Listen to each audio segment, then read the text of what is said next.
What's up, everybody? It is April 9th, and this is your constant MTG stream.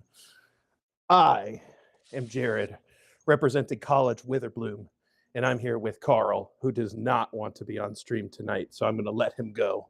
Hello, Carl. I'm also here with my co-host, who is also a former College of Witherbloom graduate and holds the record for number of consecutive days in Witherbloom detention. It's Ian. How you doing, Ian? I'm good. I abused far too many pests in obscene ways over my time in the Witherbloom school. I'm here. I'm ready to go. I got the best wizard hat I had in the house on.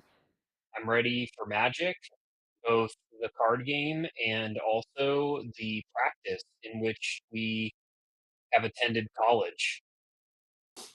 Magic is also the feeling I get when we touch. This is true. That's This is true. that's another piece there. You're looking great in your hat. I am feeling Thank you. very hot in my Witherbloom cloak. Very hot. So who knows how long it'll last, but I will disrobe slightly here. We're also here with our head producer, Zach. Zach, how you doing tonight? Well, yeah, I'm ripping University of Thunder Junction. Oh, Jesus. God. Talk about a real surprise there. Oh, man. Yeah. Wow. Holy red hat or red shirt cowboy hat. I'm all in, dude. Jeez Louise. Takes all kinds in the multiverse. Takes all kinds. Zach, I think you should get on stage and do some open mics in the Laughing Jasper Flint character and see how that goes. That'd be great. I mean, that's probably the next stage of my career is just becoming a professional Laughing Jasper Flint impersonator. Correct. Yeah, that'd be good. That'd be good. Mm-hmm. Well, now that we have the whole gang here, let's say hello to chat. Chat's gonna be imperative tonight. Hello, Hunter. Hello, Clark. Hello, Evelyn. Who else is in here? Say hello if you haven't already, so I could see. Glad to have y'all. Yeah. Tonight we already got 7 people here. We're like we got a lot of people. I'm just stoked. For the record, Hunter brings the heat when it comes to comments. When we touch, I swear I can fly. We could end the stream with that quote. That's right. It's great. It's true. Also, right. I don't know if you knew this, Evelyn, but if Zach has the 10 out of 10 Oko abs too. It's true. I don't like to show them that often just because it makes everyone else really self-conscious. Yeah. If you did an abs search in constant lists, you would see a card of Zach. Yeah, if Zach is the abs version of Oko, I'm definitely the +1 food version. That's the version of Oko that I'm doing. That's what I'm dealing with over here. I think it's +2 for a food. Oh. No, it's +2 foods actually. You just Oh. All right. Well, what are we doing tonight? We're doing Witherbloom. As alluded to, audience participation is needed tonight because we are going to use the new feature that Ian just posted about in our Patreon update for the month of April, TutorAI, which is just incredibly sick. And for your guys' help, we need suggestions for commanders that we're going to speed build. So I am sending in the chat a straw poll for you guys to go ahead and go to and write in what commander from Secrets of Strixhaven you would like us to speed build. And by the time we get to that point, we'll go ahead and take a look at the answers and make our choice. Do we get to vote? One qualifier. No. Okay, we don't get to vote. Okay. We don't get to vote. we do not want to build any of the pre-con commanders or their parts. So we want to do something new and fresh. Main set of Secrets of Strixhaven only. If you are not sure what cards are eligible, I will go ahead and send a link in the chat for what commanders are eligible. What we can build, yeah. Yep. Well, and I think, we always take a moment to talk about Constant List, but since Constant List is at the forefront of the episode tonight, I would like to say a few words, and I'd like to, set up another moment to talk about TutorAI because it's amazing. So, you know what? Class is in session, nerds. You can spend your evening buried in loose cards like a first year lost in the biblioplex, or you use Constant Lists and actually build something worthy of a dean's approval. Whether you're brewing spicy silver quill nonsense, unhinged Prismari fireworks, weird Quandrix math, graveyard lorehole value, or a full swamp goblin witherbloom filth Jared deck, Constant List helps you sort your collection, track your decks, and now with TutorAI, find the cards you need fast. No chaos, no guessing, just clean, powerful deck building magic. I'm really excited to take TutorAI for a spin. I also want to direct everybody to our YouTube channel because Ian posted a time lapse of TutorAI doing its thing and building a deck. So really excited about that. Don't forget, supporting us is simple and free, for the most part. If you want to pitch in a few bucks a month, that makes all the difference to us and being able to upkeep the website and keep moving at the speed we're moving. Even $2 a month helps tremendously, but free support is really what we're angling at. Subscribing to our YouTube, our socials, commenting, liking, telling people about it. That goes a long way. So thanks to everybody. I think everybody in chat participates in so many ways already. But for those folks at home or anybody who's new to the stream, we really appreciate your support. And we live for this stuff. So with that being said, let's get right into it. Let's get into our first topic.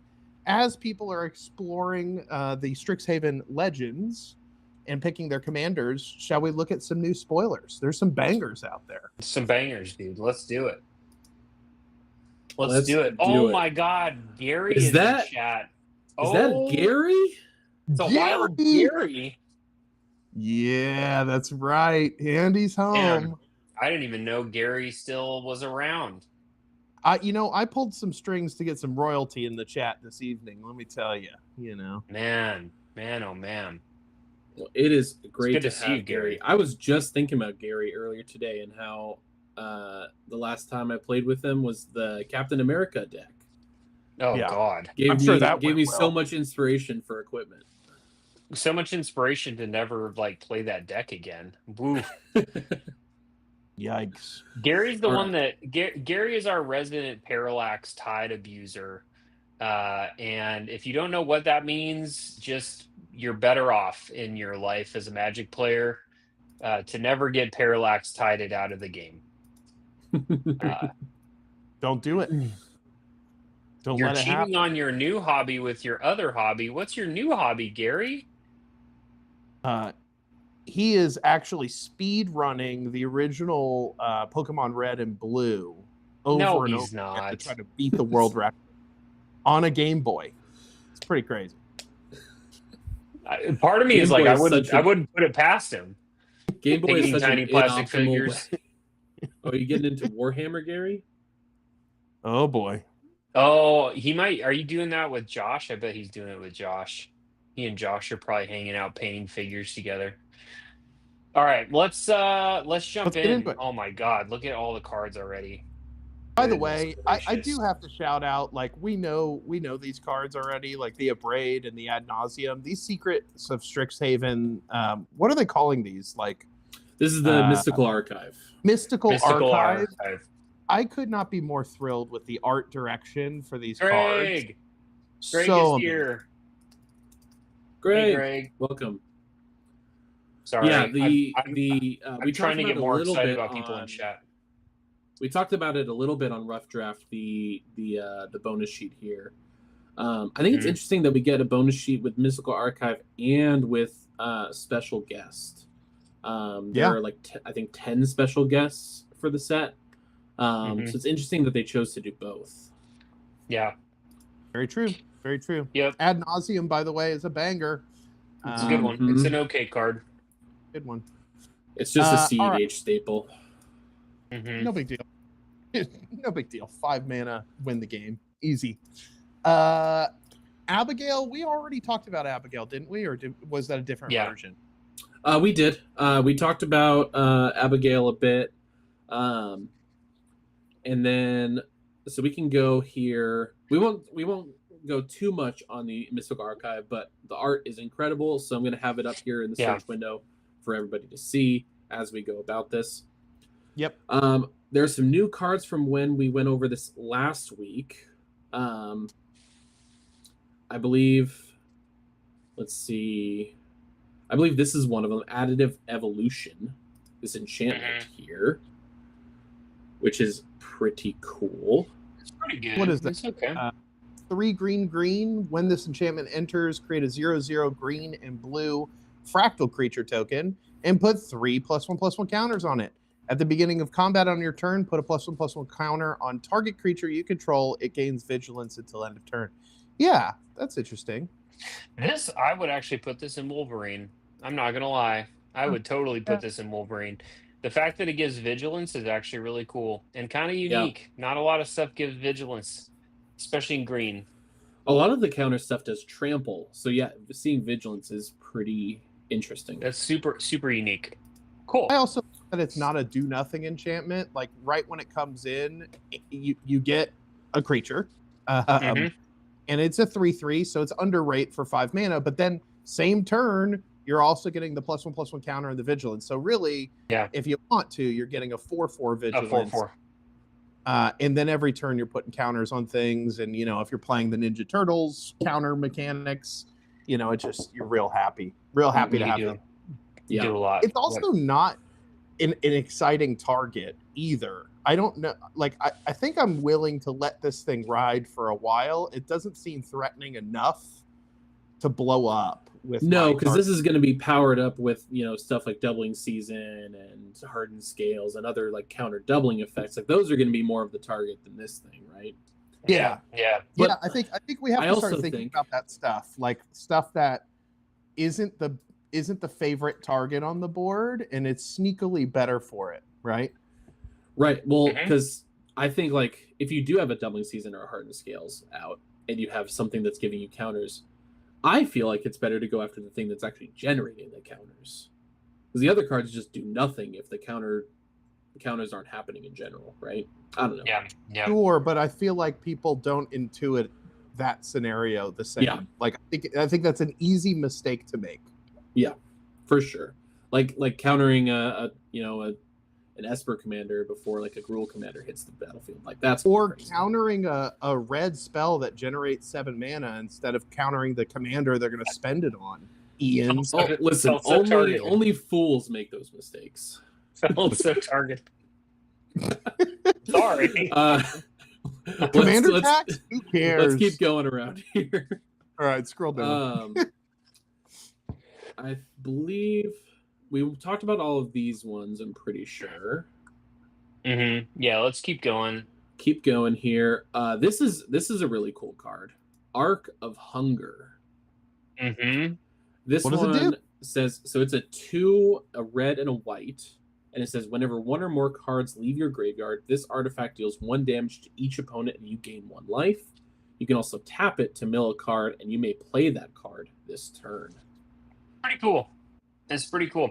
I like that it's it's that kind of, it's not exile and play till end of turn, it's mill and play till end of turn. That's super unique. Very because interesting. if for some reason you like couldn't play it or didn't play it that turn, you could still have access to it as opposed to losing it in exile. Well, and you're getting the leaves the battlefield effect also. If it leaves your, obviously if you cast it, or leaves the graveyard. The lore hold leaves the graveyard thing is what I meant. I apologize. Yeah, I really that's want to their build whole around that shtick. mechanic. Yeah, I really want to build around that mechanic. It's very I'm cool. trying to remember what the name of their mechanic is. Boros.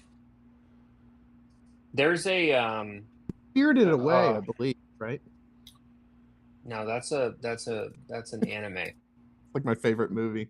By the way, the arc is giving me Oni Anvil vibes in the art a little bit too, and I love the Oni Anvil. So I think their I'm in. mechanic might just be flashback, because I'm not seeing on all their cards. I'm not seeing like the keyword, but they should have. I know the repartee is. It's not a keyword. I don't think it's keyword. I thought all the schools had a keyword. No. I could have sworn. Maybe I'm wrong. It's not Someone flashback. correct me. It's not a keyword. I know this because there was a time where I tried to build a deck with something crypt, defiled crypt, something crypt, where when a card leaves your graveyard, you make a bat. And there's no keyword for it. It's just a thing. And I remember that because flashback. Okay, so yeah, the mechanic for Lorehold, is flashback, as Hunter pointed out. But flashback isn't that. Flashback's flashback. Flashback is a keyword ability that appears on some instant and sorcery spells. Yep. I don't like that. That's confusing to me. Because flashback's when you cast it from the graveyard. I mean, it has an ability of flashback that allows you to do to flash it back, I suppose. Anyway, the arc seems good. It seems like there's some juice there. Okay. Yes. Anyways, Ethan, shut up. And it's moving on. Speaking of Boros and their mechanics, this isn't one of the mechanics that they have, but this is one of the first commanders that we'll talk about tonight, at least. We didn't get to talk about this last week, but I think this one is actually pretty cool. Oh, yeah, she's Ian. cool. Let's go ahead. Yeah. Popcorn Ian. Yeah, so this is Aziza, Mage Tower Captain, a Djinn Sorcerer, 2/2, and it's only a 2-drop, which is pretty good. Whenever you cast an instant or sorcery spell, you may tap 3 untapped creatures you control. If you do, copy that spell. That's kind of really good in red and white, because what are you doing in either of those colors? You're making goblins and soldiers like crazy. That goes really well with the first year Kirill, which was to tap 2 untapped creatures and copy a triggered ability you control. Yikes. So if you could tap 5 creatures, you could make 2 copies of a spell. Yikes. Well, and certainly if the spell you're copying generates more tokens, I mean, you're just going parabolic, right? Yeah. Oh, no. Wouldn't you have to tap 8? Because it copies the triggered ability, which means that you have to pay 2 plus 3. Yeah, you'd have to tap 8 creatures. Yeah, you're still in red and white off together. I mean, there's so many ways. Like there's so many white X spells that are just like pay X and make X tokens. Yep. And just to highlight this, I do believe this is one of the clauses that gets around summoning sickness too. So much like crewing vehicles, you can tap the creatures the turn they come down. I'm thinking at 2 mana, you want to be able to do this on, you cast her on turn 2, and then turn 3, you want to do the thing. So the setup for this is a very low to the ground commander deck, the way I think. Yeah. I mean, I even see this going in my Hazazon deck. I make like easily 4 sand warriors per turn, if not more. And that only can get crazy because I could double the cards that tutor my deserts in. like there's just a ton of shenanigans you could do with this. Is there anything that's like untap all creatures you control whenever you cast a spell or anything? Oh boy. What is it, salvage station that does that for artifacts or? Well, there is intruder alarm, but that's in blue. That's in when blue. that's in blue, and that's when creatures enter, right? Enter, yeah. So I mean, if you're playing Jeskai, like that's another kind of tokeny. There's token decks out there that are Jeskai. I think this is a very gross. hard for Zinnia players if you lean into, sort of the, having instants and sorceries around, which that deck doesn't necessarily do that on face value, but you could go that direction. You could go the token generating direction. We know a pretty excitable Zinnia player that might be thinking about this right now. He's actually messaging about it right now, and the Goose, that's not how it would work. Every instance of the tap requirement is a separate requirement. So if you tap 2 to copy it, it doesn't see those 2 for the 3. Yeah, it's a separate payment. Yeah, each one has a different basically ability that goes on the stack. You have to pay that cost, which is tapping 2 and then tapping 3 after that. Yeah. Yep. And then the 3 on top of the original, if you were to do it. Although, like we've said, there's you're in like 2 of the biggest token generator colors just with that card alone. Let alone you could go green, or you could do black and do Mardu zombie stuff. Like, all right, I know where Goose is going with this, and I need to remind you again, Goose. Copying is not casting. Say it with me. Copying is not casting. Copying a spell is not casting a spell. But he'll get it. He'll get it. We love Goose. We have a Discord where I think we remind this mantra once a day or once every other day right now. Things get weird. Things get weird. All right, keep on rolling. Look at this Berserk art, by the way. Just want to point that out. Awesome. So sick. Paul Adam, he's a new artist in the Magic scene. I talked about him a little bit on Tuesday. I think he's gonna go places. Well, I love anytime they do these sort of light, like radiant light things. Card. I think about the foil treatment and just how much that's just gonna flash and glimmer. I mean, it's a beautiful card. I do love the Awake in the Woods too. Awake in the Woods is very good. Berserk makes me think of my D&D Barbarian, actually. It's a very... Aww. Yeah. Well, let's keep going. We talked about Berta last week, I'm pretty sure. Yeah, we did. Because, we talked about the increment ability. That's, I think, Ian's favorite of all of them. It's my favorite. We should be able to get to one of the cards that I sent Ian that I think is, like, one of the cards that was made specifically with him in mind. Yeah. Let's keep going. Just some counterspell stuff. Here we have some new stuff. Conciliator's Duelist. I'm pretty sure we talked about. No, we have not talked about. No, yeah, let's zoom in on that one. I'll take it. All right, go for it. It says, so it's 2 planes, or it's 2 white, 2 black, which is kind of an unusual casting cost. No generics here. When this creature enters, draw a card. Each player loses a life, and it's got repartee. Whenever you cast an instant or sorcery spell that targets a creature, exile up to 1 target creature. Return that card to the battlefield under its owner control at the beginning of the next end step. And it is a 4/3. Holy moly, this goes right into a deck I'm building right meow. I'm going to need one of these, and I'm going to guess it's worth $4. Dude, right now, this one is pre-sailing for $11.07. Oh, that's I see crazy. it. Sorry.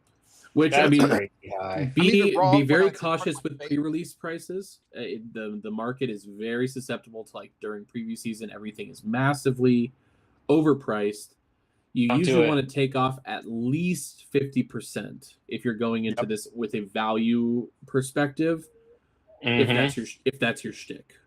I lost so much money during Kaldheim. Like, it was like the Tiger King gif of like, I'll never gonna financially recover from this. Like, I lost so much money on Kaldheim for that exact reason, because I was like so high on that set, and then it like pooped the bed. Thanks. Yeah, I don't. It was a Kaldheim bummer. was such a banger, but man, like, look at that There's set some- now. There's some cards that there's some cards I a made lot. my money back on, or made up some of the difference, but like a lot of them I didn't. I did really well on Magic 2020 though, because I picked up like 4 copies of Terror of the Peaks for like $6, because it was that cheap at one point. Yeah.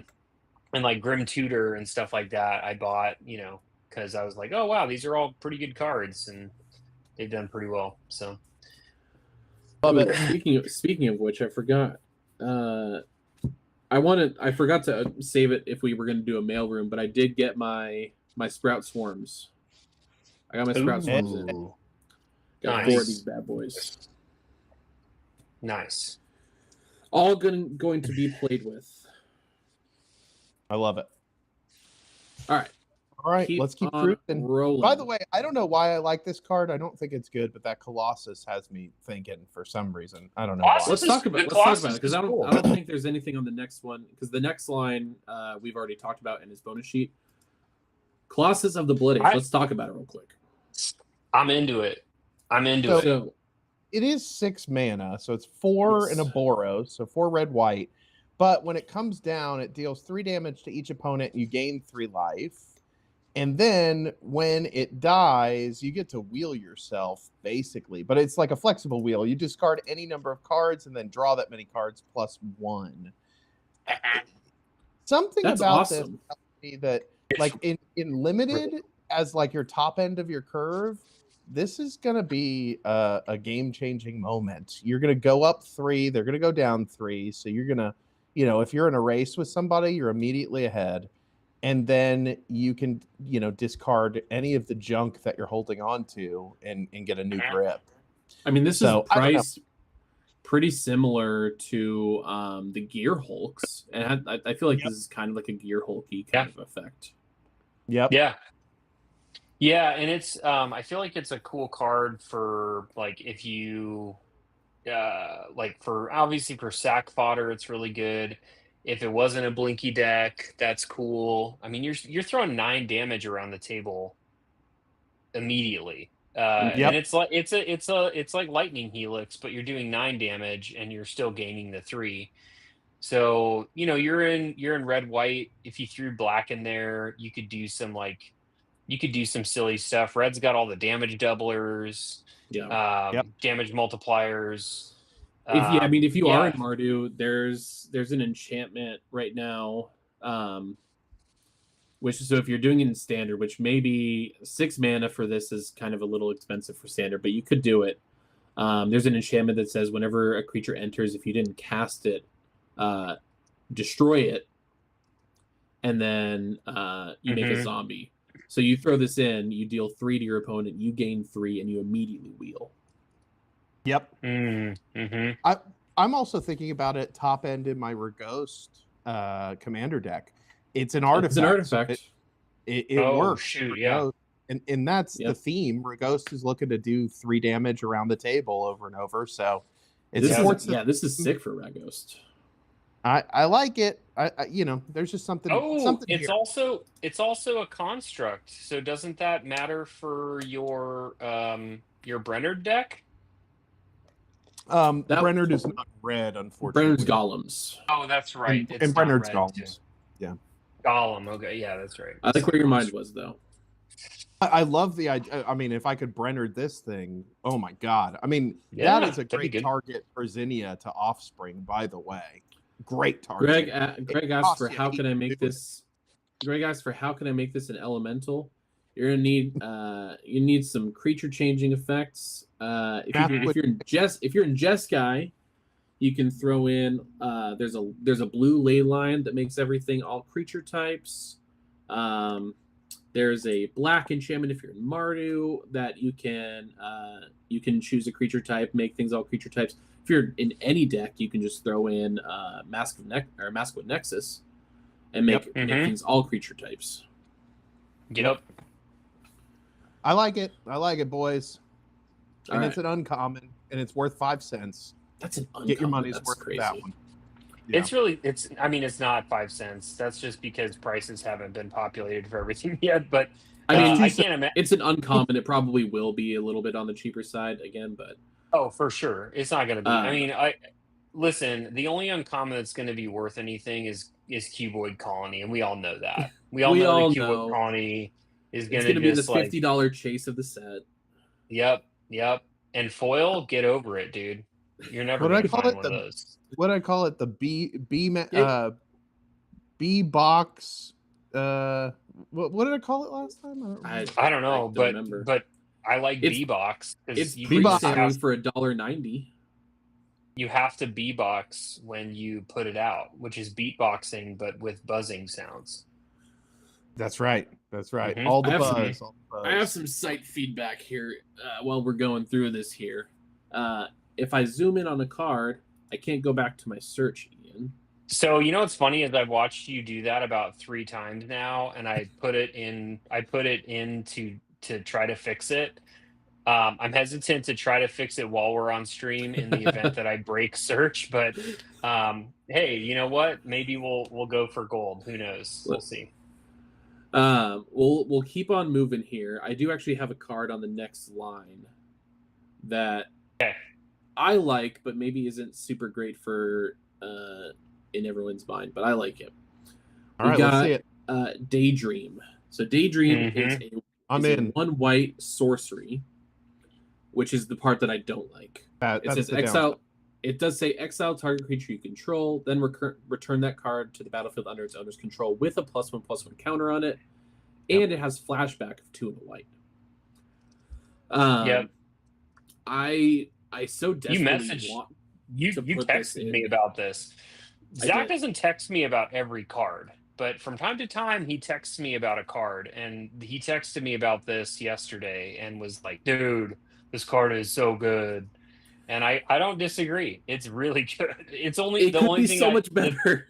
Well, yeah, but then it would be too good. It'd be like instant speed would break the world with this thing. Instant speed. No one needs instant speed ephemerate. Let's with flashback.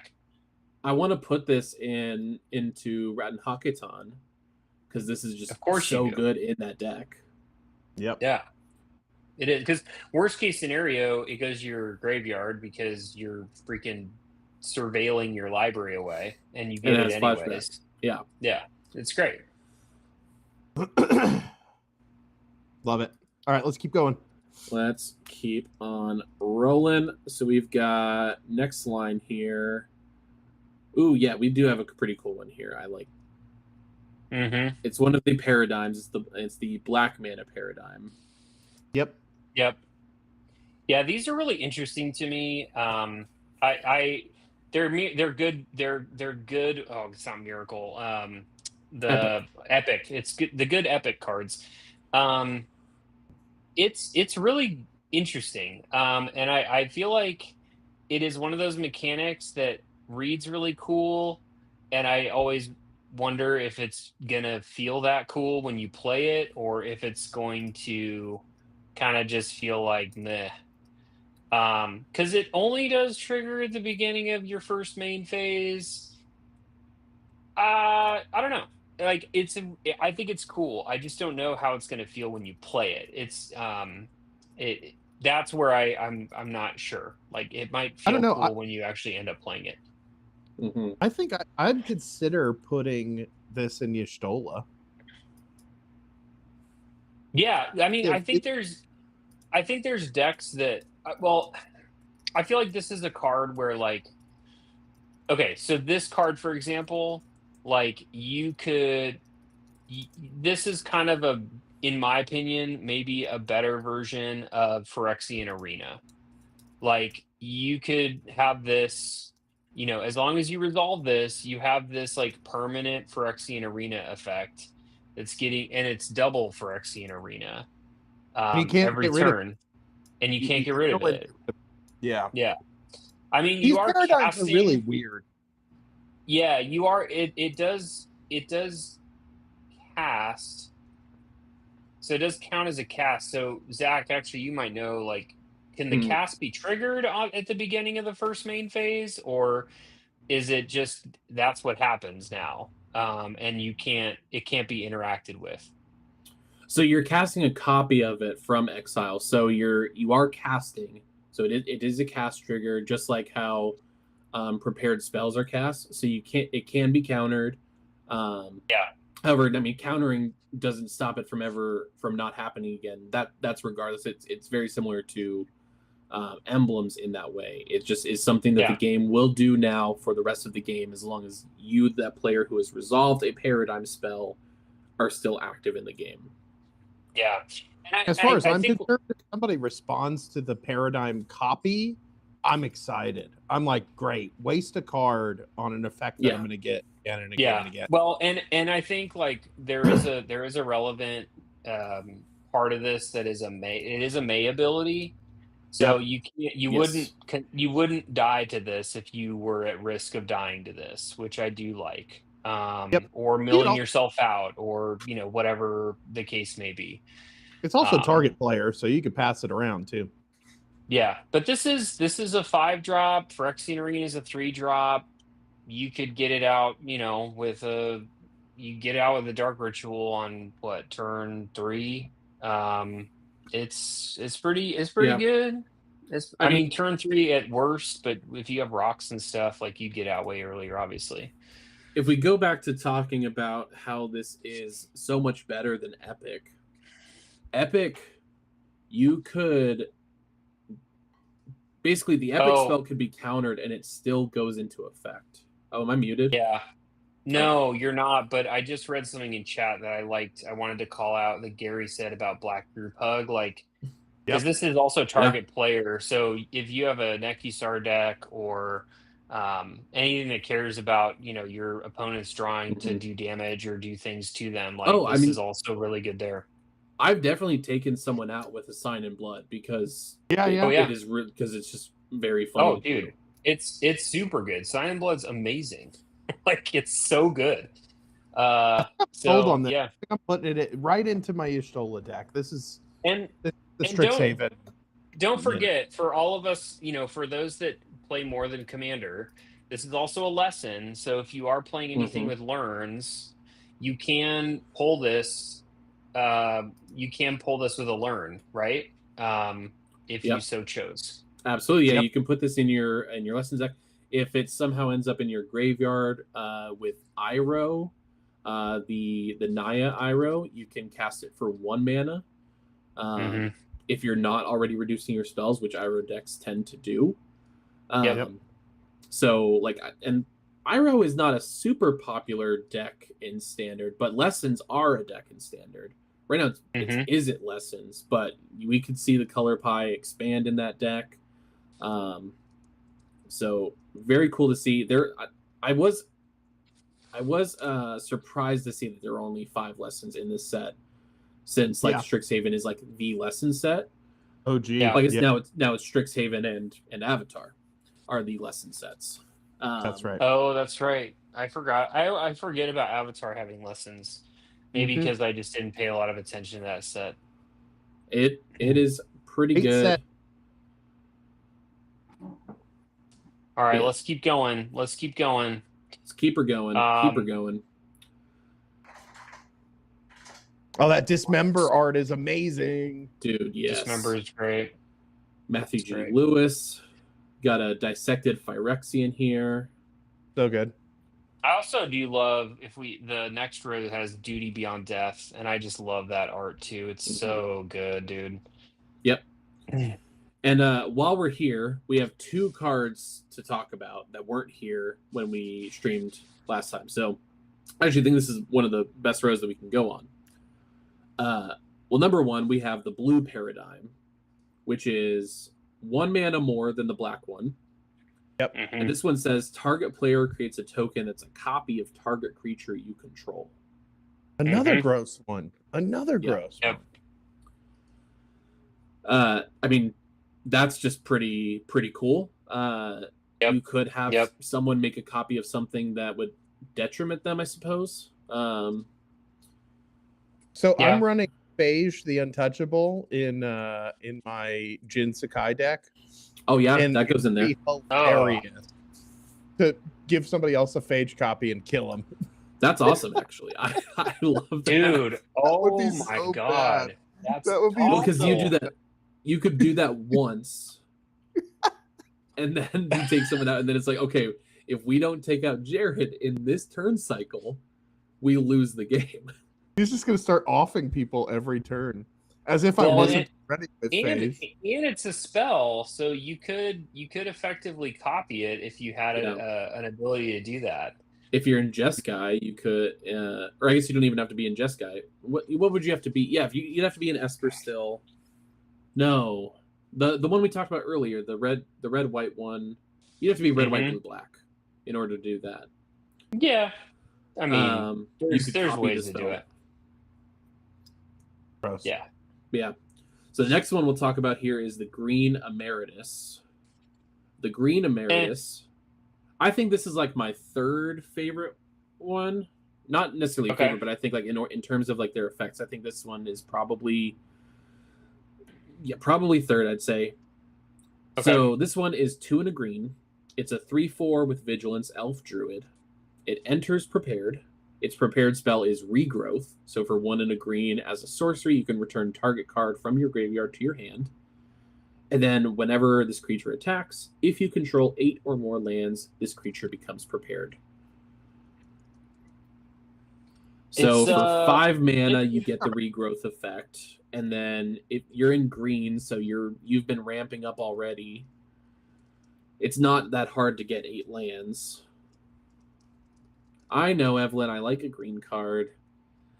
Listen, I said it's my third favorite of the Emeritus. Is like it's pretty middle of the aisle. Listen, that means that there's 2 colors you liked less than green. I think it's more that I think there are 2 cards in the cycle that I think are borderline poopy. Unplayable? Yeah. We'll get to them. I mean, one's right next to us. One's right there. Adjacent to it. This one is not my least favorite, but we'll talk about it. It's bad though. Yeah, it's bad. It's pretty bad. It's Emeritus of Conflict. It's the red Emeritus. For 1 and a red, you get a 2/2 with First Strike. It's okay. It's pretty on rate. And then whenever you cast this Emeritus, unlike all the others that we've talked about so far, does not enter prepared. Makes no sense. And the only way you can prepare it is when you cast your 3rd spell each turn, it becomes prepared. And its prepared spell is Lightning Bolt, which is a good spell. So, but could you not have just made this like 3 and a red and it enters prepared? And then have that as your re-prepare cost is the casting the 3rd spell? It makes no sense. Like so dumb. I have like racked my brain on this card for far too long trying to understand what you would do to make this worth it, and I just can't. Like the only thing I can see with this card that's like good in my mind is it's a 2/2 with First Strike, and I hate that that's like as like critically as I can think about it. Like I think this card will actually as much as I don't like this card, I think it probably is going to see standard play in the Prowess deck. And I mean, Prowess decks in general are probably going to think this is good, but like what's different about this one versus I think most of the other Emeriti is that they can go in that color pretty universally. Like you don't like the effects are good enough that like if you're in those colors, they're doing things that you want to be doing already anyways. Not every red deck is a Spellslinger deck. Like I could not play this in my Clive deck because I'm not that often casting. I can triple cast spells during a turn, but I'm not doing it frequently enough to justify a slot dedicated to this card. Yeah, it's. I ran to get a booster pack because I'm mad, and it's not even Hunter that made me mad. So, just real quick, I just got a palette cleanse. I haven't Come done on, an Squelcher. pack in a while. I'm looking for that dang hexing squelcher. Here we go. Y'all have to tell me if I pull it because I can't see it. Come on, baby. Getting close. What is that? Oh my god! Oh my god! Shut up. Oh my God, you did it. No, I didn't. Shut You up. did get. I don't you even did, know what I dude. got. You did get a cool. You got a showcase mirror form. Which is Okay. cool. That's It's cool. not hexing sculpture though. That's cool. Let's see. What's that going for? What's that going? Was that worth the pack? Actually, Mirror mirror form. form is It's a mirror form's Is pretty mythique. good. Is it foil? Is it foil? No, it's not foil, Zachary. Okay. Whoa, $6. buddy. Whoa. $5.95. $6. That's worth the booster pack. You made your money back. Made your money back, dude. But we Also, should I do would another- trade you for that. No, I want it. All right, let's keep going. Let's keep going. Let's keep going. Keep going. We already talked about the blue emeritus. This is probably number 1 or number 2 in my eyes. Yep. Agreed. And then we have, I think this is the absolute worst card probably in the set in my eyes, or at least in the emeritus cycle. Emeritus of Truce is 1 and double white. It also does not enter prepared. How conditionally. When this creature enters, it's a 3/3 cat cleric. Put it in a cat deck. Cool. When this creature enters, target player creates a 1/1 white and black inkling creature token with flying. Then, if an opponent controls more creatures than you, this creature becomes prepared. And its prepared spell is Swords to Plowshares, which is a good, again, another good spell. For 1 as an instant, exile target creature, its controller gains life equal to its power. Yep. But again, I like this one. Why do you hate this one? it only enters conditionally. The only way you can re-prepare it is by blinking it. You are in white, so that's not impossible to do, but it doesn't have any clause to do it itself, so you have to sort of build around that if you want to get this off more than once. And you can't even guarantee that it will actually be prepared, because you're in white. You're like, white has the lowest cost creatures, I think, by far. So like, if you're just playing on curve, this won't enter prepared. Somehow I think the don't lightning know. bolt one's worse, but The that's lightning just- bolt one is worse. I think the lightning bolt one is worse. I think the only reason, I mean, the main reason I think this one is the worst to me is because it does not have a built-in way of becoming prepared again. All the other, every single other one does, other than just I guess. blinking it. He's a Like, one-trick this is the only one that you absolutely need some other way to actually re-prepare this. Well, I mean, otherwise you'd be going ham with Swords to Plowshares all day. Like, that's a whole nother, I don't know. Paying 1 to exile a creature is, I mean, really good. And if you could Yes. just keep doing that, like, I get, and I think they're pushing you into a type of play style with this card, which I think is fair. And you probably want to be giving the inkling to somebody so you can have it enter prepared. Yep. Like, And it's I any get it. opponent, right? There's It's target player creates it. Yeah. I mean, yeah, this isn't the hardest one to prepare. Like, like the reason I think this is as bad as it is for why I said is because you can't re-prepare it inherently. Yeah. If you're playing this to get a one-time effect, sure, it's fine. Yeah. Well, I get guess the it. question with this is, Swords to Plowshare is not a piece of power, so we're not in that scenario. But it is a very good card. Would you rather just, if you had to choose between this card and just running a Swords to Plowshare, wouldn't you just run the Swords to Plowshare? And I think that might be Jack's angle, right? Yeah. You're working for a slot that you could just run a Swords to Plowshare in. Yeah. Yeah. But I do I think feel like- Hunter in the chat said, on raid, I think he's right. Like, it goes hard in constructed formats, especially limited. This is another game-changing move. Yeah, Yeah, I mean, I think 60 like card. it can score you an extra body if you need it. Potentially, and still come in prepared. I guess but at I the get floor, It's it's a kinda- 3-mana 3/3 at the floor.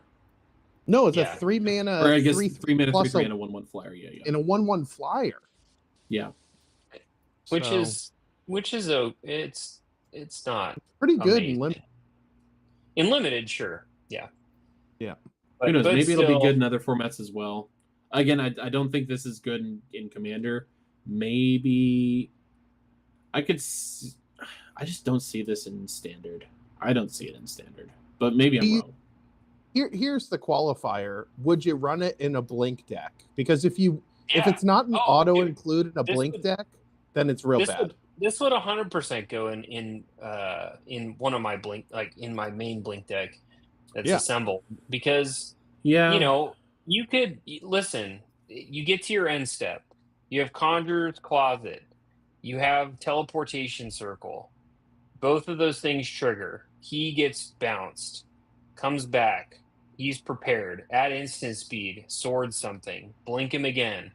Yep. Comes back. He's prepared again. Swords to Plowshare something. You could, if in the right deck, you could be swordsing multiple times a turn. Well, so I'll point out, like Gary said, he says my blink deck is creating unlimited tokens. I always have more critters. So you do have to think about that as well. Like if you're a blink deck that doesn't make a lot of creatures versus a blink deck that does make a lot of creatures, I think it's different if you're including it. But like my blink deck makes creatures, but it makes them and has them under your control. So like this actually, and maybe I'm speaking in, again, like an edge case, and that's maybe why I'm defending it more. But I think this can fit into quite a few decks. I think also, like, I don't know, what if you played this in a black deck, or like an Orzhov-esque deck, and you had that freaking card that makes it when they gain life, they lose life instead. And then you could just start Swords to Plowsharing all their stuff. I don't know. I don't know. I like it. I like it more than the red one. I don't think it's anywhere near the blue Emeritus. We're going to talk about the last one in the cycle here. It's not on the screen now, but we'll talk about it. But yeah, I don't know. I like it. I also like the art, so maybe that's another problem. The art is good. I think that's out of the question. I think I put this one. This is controversial, but I think I put this one above the red and the green. Yes. I Okay. think would I put agree. this third. I would agree. I would put this right in the center. I would put green below it, and I would put red at the bottom. sixth. I would put red sixth. I just don't know how you put this above the green one, but that's just me. Because you have to attack with the green one. I don't care that it has vigilance. That one doesn't do anything for me. It's not like an exciting effect. And regrowth is cool, but it's not that cool, because then you only get the thing to your hand. You don't even you still got to pay to play that thing that you pulled back. What could it have been? So if we look at set Hey, there's my alpha form. Look at that guy. ID or color green, type instant or type sorcery.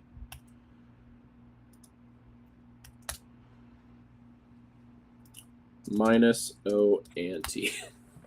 Okay. It could have been Berserk. That's Fog. in the Fog would have been. I was bananas. actually expecting Fog would have it been to be awesome. Fog. Fog Would have been really good. Yeah. And I think up, actually, dude. even for that effect, I think it's actually probably good. Like even if you kept like the prepare text on it, I think this is actually probably fine. Yo, put Berserk on it. Like Berserk's in the good. bonus sheet.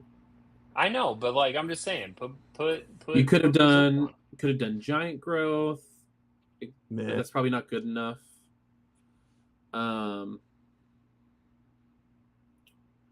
Could have done Tsunami.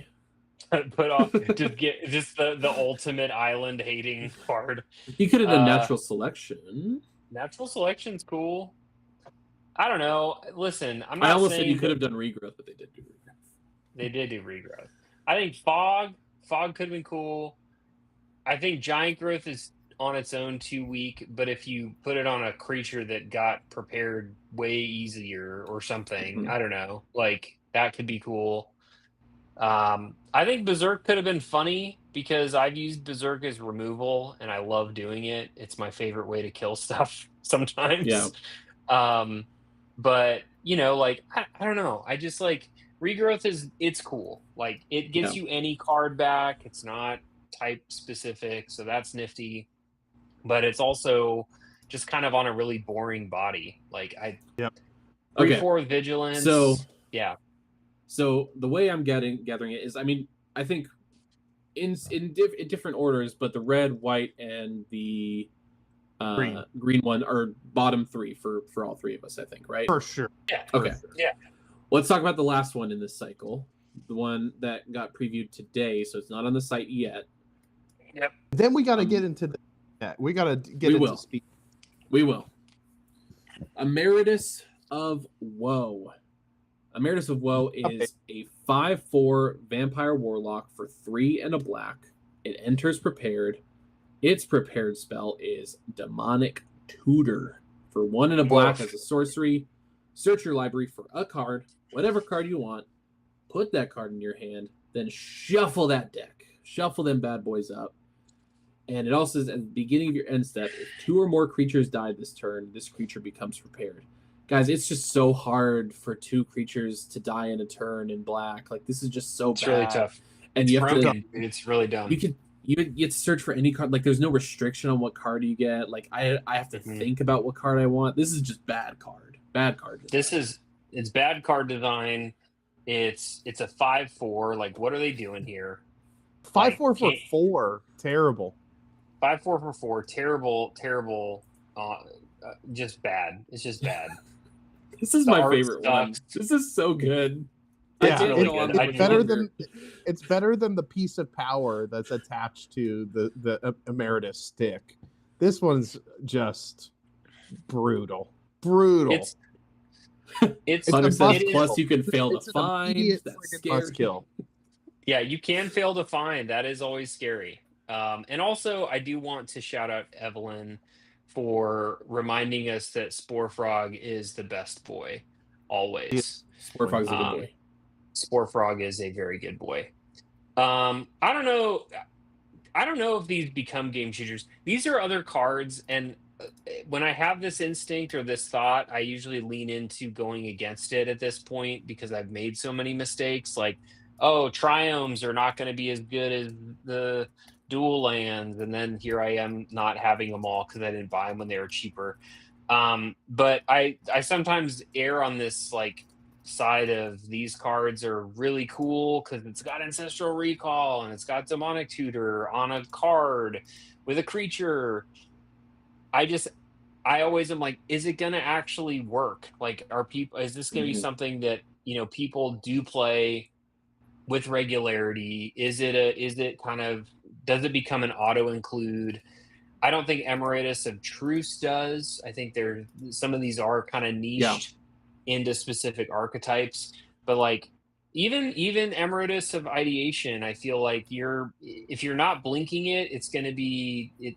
You really got to either have the graveyard to back it up and be willing to ditch the graveyard, or you got to blink it so you can get Ancestral Recall. This one kind of feels similar, right? Because you don't get the ability until your end step, and Demonic Tutor is a sorcery. So you need something to play it at instant speed, and even then it's not going to re-prepare until the end of your next step. So, or the end of your next turn. So it's like it's one of those things. I think that there's a lot of shell shock when these have come out, but I think that someone's going to break all these. We know that. Like, someone's going to do something silly with all this, but But I'm just curious to know, like, does that make it a $40-$50 card, or does it kind of sit in like the low, double digits, high I single think digits? Is I this the think most Badger? of the Emeritus are going to be pretty, like, not like super high end, but I think they're probably going to be at least 30. There's like the Overlords from from Duskmorn. I think that's like probably one of the closest equivalents to this kind of cycle, the 5-color, and they all have pretty decent effects when they enter an attack. I think these probably follow that trend. These go in like the 30 to 40. I think the worst ones go in like the 10 to 20 range. I think that's probably what we see with this one. With these ones, not going to get anywhere near $10, in my opinion. No, the red one will probably be like 20 cents. I don't know. Well, and they're mythics, and that's the other thing. Like I can't help but think of oh man, I put it in our chat that when the red one came out, and there were some people that were kind of like, oh no, this is going to be good or whatever. I was like, oh well, let's not forget freaking Seagate Stormcaller from Battle of Zendikar, and I was like, oh my god, this is going to be so good. It's it's like the new Snapcaster Mage, and then it came out, and it was just like you can't give it away. Like nobody wants that card. So I just I always kind of like look at mythics nowadays with a little bit more speculation. Like when they print a mythic, like there's obviously less of them out there, but also like with where we are in the game right now, mythics just have to slap, dude. Like they gotta be real good. Mythics have to be mythic. Yeah. And I will say on Emeritus of Woe, I think I'm pretty early in consideration. I don't know if I want to swap this in Rakdos for the Demonic Tutor. Because I think I'm kind of leaning towards yes, or at least just look for another thing to remove. Because I think this is really good in Rakdos because it's a Demonic Tutor on the board. It's a creature that I can sacrifice and get the trigger of exiling 4 cards. And creatures are going to be dying in that deck a lot anyways. So I think I slot this in. I just don't know if I slot it for Demonic Tutor or if I look for something else to swap out. Yeah, I haven't figured it out yet. I know I want this in that deck. I think I might run Deadpool. For some decks, I mean, it's just one more.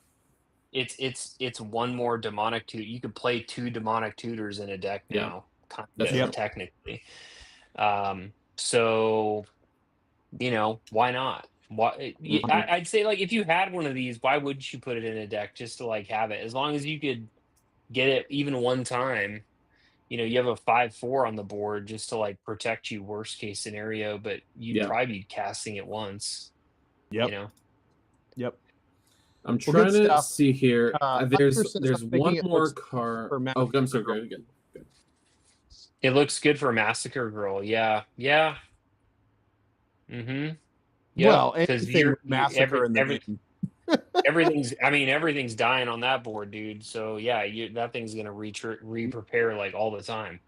This thing survives a Massacre Worm. Meat Hook Massacre allows you to adjust and make sure this thing sticks around. Yeah, there's a lot of good stuff here. All the massacres. Yep. We're trying to find. There's one card. There's one card specifically that I'm looking for right now that I sent to Ian. It was made for his Watcher in the Water deck. Oh, the 6-drop. Yeah, what's the? I forget what it's called. Here we go. I got it. It's blue. I got it. Scroll up. Okay. Remove Discord. Homesickness. Homesickness is it's got Watcher written all over it. Yep, it does. So it's target player draws 2 cards. Tap up to 2 target creatures. Put a stun counter on each of them.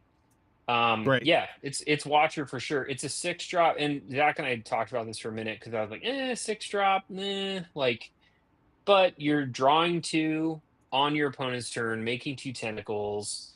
You're tapping 2 creatures, and you're putting 2 stun counters on them. It's good. It's I mean, each of those effects is at least a 2-drop. And if you have the fear of sleep paralysis out, like we saw in Constant Misplays, this goes even better. Yeah. Yep. I think it it's is also good. playable and limited, by the way. This turns the game. This is tempo, unbelievable tempo. This This reminds is really me good of, for a top end. This reminds me of when like Kaladesh was in Standard. Glimmer of Genius was like slapping in Standard for a very similar reason, because it was you could draw 2, I think scry 2, and make 2 energy, and it was like so relevant in the format. So yeah, this has a lot of value to it. I'm all about like triple effect kind of deals like this, especially at instant speed. This might also be the most on the nose Harry Potter reference we've seen in Strixhaven. Is it? Is it it? really Yeah. homesick? He's not homesick, dude. I don't know Well, if he's homesick. the Mirror of Erised, he goes in there because he's longing for a home he never had with the 2 parents that he lost before he knew them. So I don't know. Yeah, I mean, like parent I sickness. think I could have gone 30 more years. I never would have equated this to Harry Potter. Dang, this like struck me right off the bat. Even the scene. Okay, we can keep cruising. Can we just talk very quickly, and then I know we need to speed deck. The green friggin' land searching card that Zach and I are obsessed with. We got to call this out. Yeah. If you Let me. Oh God. Oh you my guys, God. You guys are so. I'm foaming at the mouth. No, weird this about is so. This is so good, dude. The mouth for this card. You All guys right, are planar just engineering. on Go one. ahead. Go ahead, Jared. Yeah, let me read it, and you weep, Ian.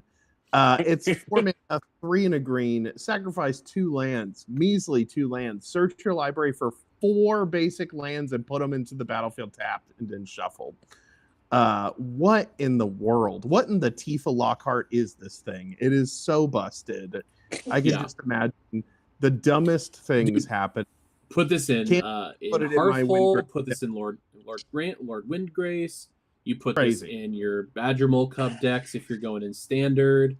Not Badger Mole Cub, but like just the landfall decks in general. With Earthbender Ascension out. This card is good. I get it. I get it. Listen, pre-ordering for $16. You have Gitrog Monster out. You're drawing 2 off of it. I understand. It doesn't search for gates, so I'm not interested. There's one other card I want to talk about, and then we will move on to Cuboid Colony. No, we all know that that's the best card. If it was legendary, we would have been speed decking a Cuboid Colony tonight. I just want to make sure that we are all on the same page that it's the best card of the set. Easily. Emeritus, eat your heart out. Why can I not find it? Oh, it might be a common. You look for. Oh gosh, I think it's a common.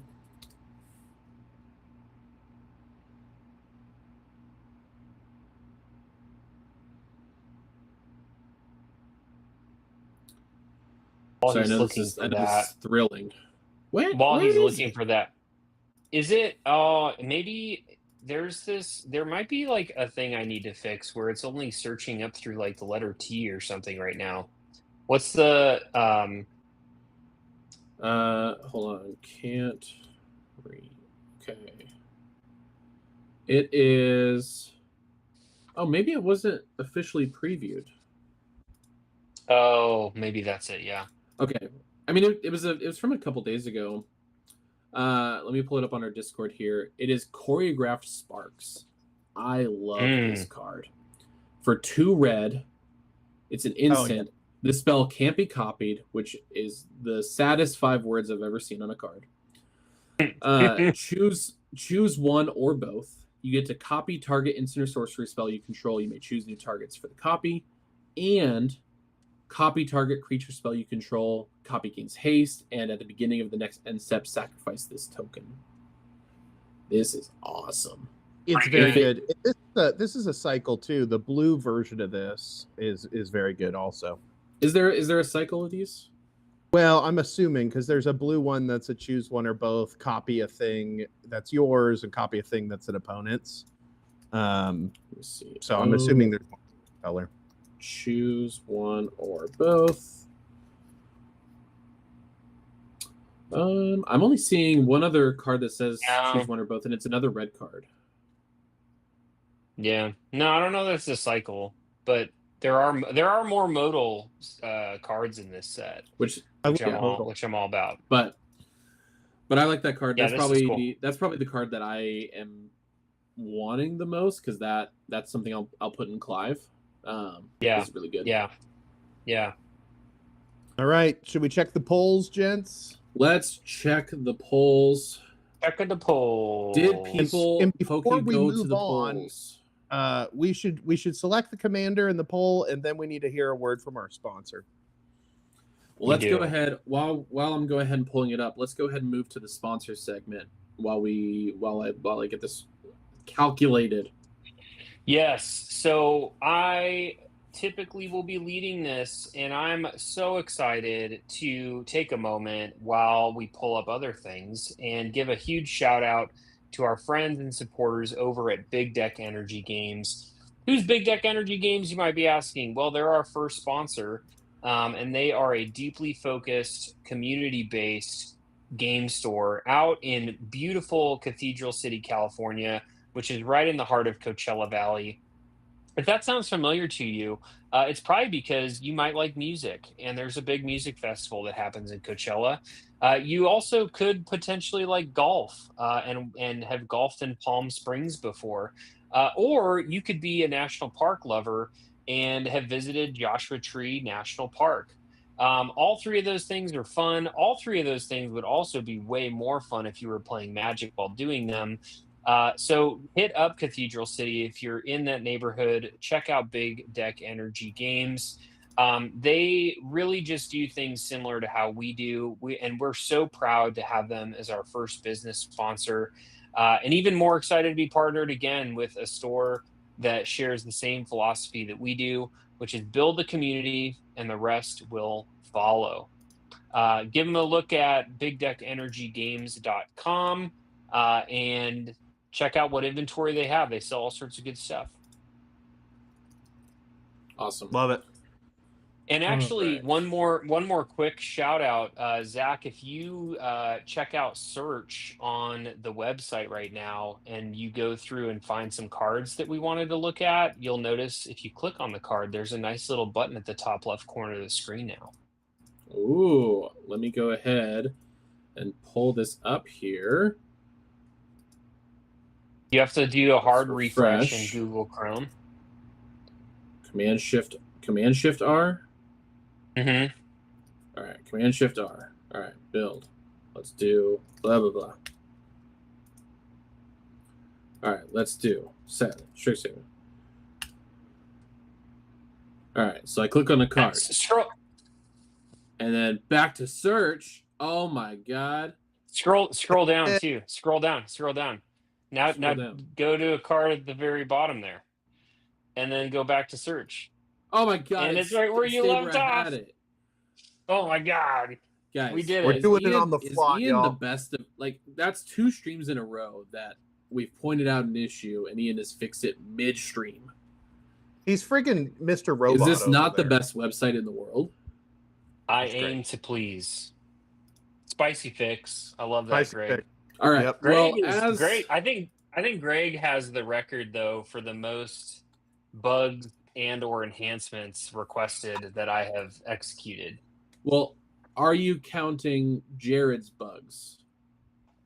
No, because Jared's bugs are like he forgot his password and didn't remember the website address. I will not lie. My favorite part of the last episode of Misplays is when Jared When calls he out was like- Mythic Tools. Hey, bug report. Ian forgot to do commander damage. It still You know- kills me every time I watch it. And I've seen It's it really like at funny. least 50 times. I'm Witherbloom. I'm all about the bugs, man. I'm a bug guy. Man alive. Well, as it was sort of spoiled on scene a little bit, just because I'm not as careful with the browser as I'd like to be. Berta, Wise Extrapolator, won out the poll for the Ooh. commander that we build. The community has a heart for you, Ian. Dude, All right. I'm so pumped because I have a million different ways that I want to take this. But I will leave it to our tutor AI system to Guide lead the us. way. All right. And I have no idea. By the way, y'all, we did the poll for a reason. We didn't want to know what we would get. TutorAI, just came out about a week and some change ago. And Let's let people know it's how it tested. works. Yeah, so it does a few things. It does leverage the Oracle tags that you see on the right-hand side. So, all where it says like acceleration and cast trigger and those things. It does leverage those to a degree. But it also, as you add cards to the deck, the system builds relationships between the cards you've added to a deck. And it also pulls from relationships outside of the deck that have been preset. From other decks that have been built in the community. And as you start to add cards, it starts to it'll recalculate in Tutor AI what you have added and start providing other suggestions. And there's obviously different ways you can view the suggestions in the Tutor AI window, but it's pretty cool. I tested it out I did it live with Bonnie Paul, which is a deck that I've wanted to make for a long time. And I was able to make a 100 card commander deck in 20 minutes. Now, granted, there's knowledge that comes with the game, so I kind of knew where I was going with it, but it threw some cards at me that I wasn't expecting, and I definitely added them because I thought it would be fun. So yeah, it's pretty nifty. And again, I'm curious to know what it's going to do because it'll throw some fun stuff. What are we trying to do with Berta? Well, so here was my thought. My thought is like I would personally be leaning into this increment mechanic. That's kind of my favorite part about this card. I also think there's a ramp aspect to Berta that's pretty cool with the 1/1 counters and essentially like Lotus Cobraing if you put 1/1 counters on her. So there is like a +1/+1 counters side of this, but also I really love the increment effect, and I also think like maybe moving counters around is relevant for a deck like this too. So I'm curious to know, like, let's see what the first few recommendations are, and maybe that'll help kind of get our juices flowing. But yes, that's kind of where my mind was. My juices are flowing so much so that I took off my cloak because those spoilers were getting me, hot. Yeah. Well, obviously this is Berta, so we're gonna bling her out. So we're gonna do the foil extended art. Of course.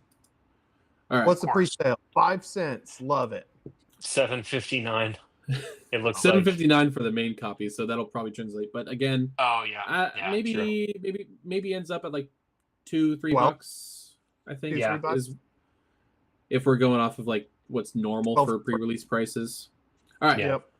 So in the upper left corner of constantlist.com, we have the Tutor AI button, get personalized card recommendations powered by AI. So we are going to see some suggestions here, and we have a couple of things we can do in this tab. So we can search, we can group, we can filter by type, we can choose to show how many cards we see. We can see recommendations, we can see staples and lands. We can also see actual suggested cards. So what's the difference with suggested? So suggested is that's going to be more based on like the Oracle tags and things like that. Okay. When we start adding cards, we should see that there will also be other categories for suggestion. So if you scroll down on into the list slightly, we'll see, oh, these are theme synergies. So actually, this is what's tying into Oracle tags. The suggestion is going to actually populate more as we add more cards. So yeah.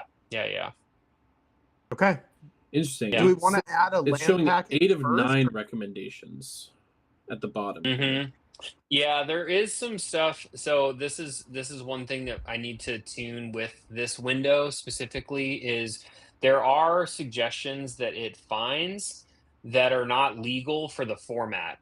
Okay. So those are excluded, but it still populates sometimes in the numbers that you might see. So I've So it been might not be slowly showing tracking us. those down. It might not be showing us cards from Secrets of Strixhaven then, Um, since they're technically not legal yet. We'll have to see. We Okay. may have to leverage search for that if we want to dig into it. But actually, let's see because it very well may. Yeah. Um, So if I filter it to set Secrets of Strixhaven, no cards match current filters. However, we've only added one card so far. So Yes, when you're that's at true. one That's true. card, yeah, when you're at one card, it only has so much to go off of, especially because of the deck count that we have under the hood of the site right now. Like it's pretty good, but the more that people do build decks over time, the more informed this engine does become. Mhm. And right now, I think we have 177, 178 decks under the hood of the website. So there's relationship data, but that's also why I had it look at the Oracle tags as well Okay. for situations like this. Because originally, when I first set this up, if you had just your commander, it would show you nothing because it Yep. was like, well, I don't have another card to compare it with, right? So this is yeah, definitely Rev 1, but Okay. that's good feedback too for the numbers. I'm gonna take some notes. Sorry. Well, no, you're Quick good. shout out, by the way. I don't know if she's still in the chat, but Evelyn is the Queen of Hydras, and this does seem like a Hydra deck. You could go that direction very easily because the Hydra would allow you to, titrate how many +1/+1 counters you want them to enter, so that you can get your trigger and so forth and so on. Mm-hmm. Well, so Yeah. because Berta only cares about counters being put on her.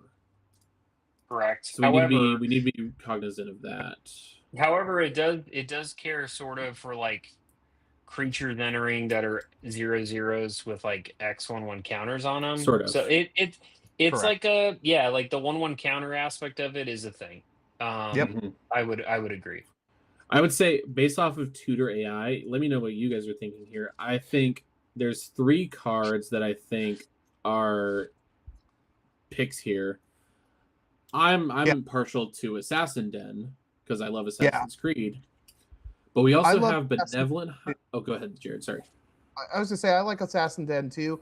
I'm concerned about the activated ability being too expensive, but it's like it couldn't be more perfect. And you're almost getting cost reduction because you're gonna pay 4 and immediately get back a mana. So I'm with you there. And then my Bossing Say just goes in everything. So yeah. Well, and if you are curving and you're playing Berta, you're probably playing Berta early because you're probably ramping the first couple turns, and then you play Assassin Den. Assassin Den has mana value greater than their power and toughness, so it does trigger the increment, so you get a mana there right away, and then there's also Benevolent Hydra and maybe Briarknit Kami, but we'd have to be playing Spirit and Arcana spells to be benefiting off of that. My vote is we go off of Assassin Den here. I think is Let's add Assassin Den. Let's put the Bossing Say in there too.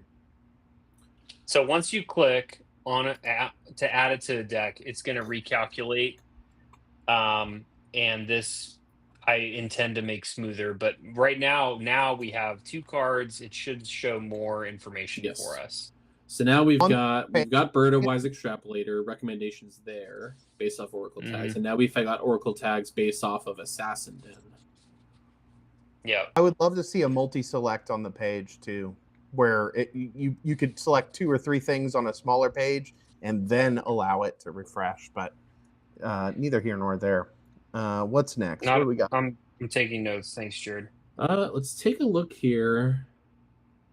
Trying to be cognizant of mana. You know what? Actually, it's not. We'll see if it comes up in the recommendations. But I know what land I want to put in here.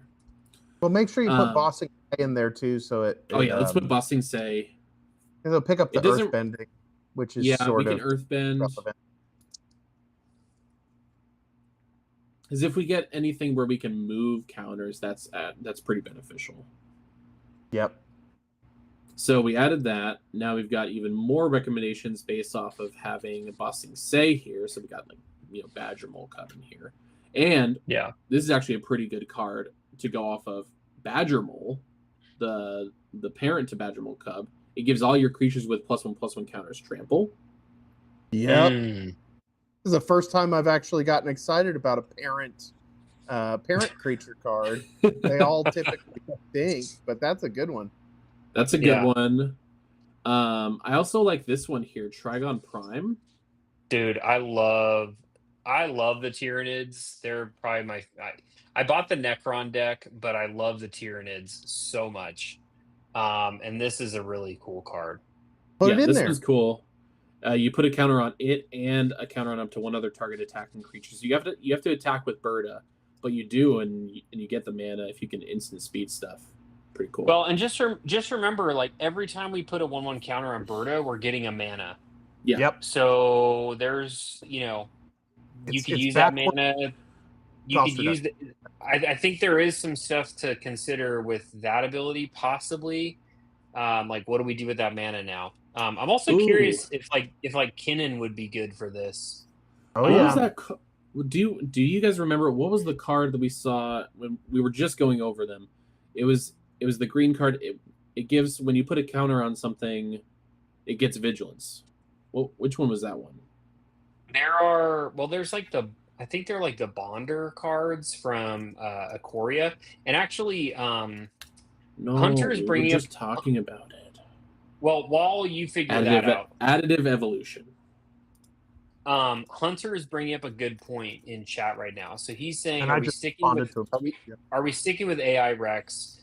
Tommy of Whispered Hopes is a great inclusion that could help get some good Rex. So that's exactly how I've used the AI or the tutor window. Is I'll kind of bounce back and forth. I'll find some things there.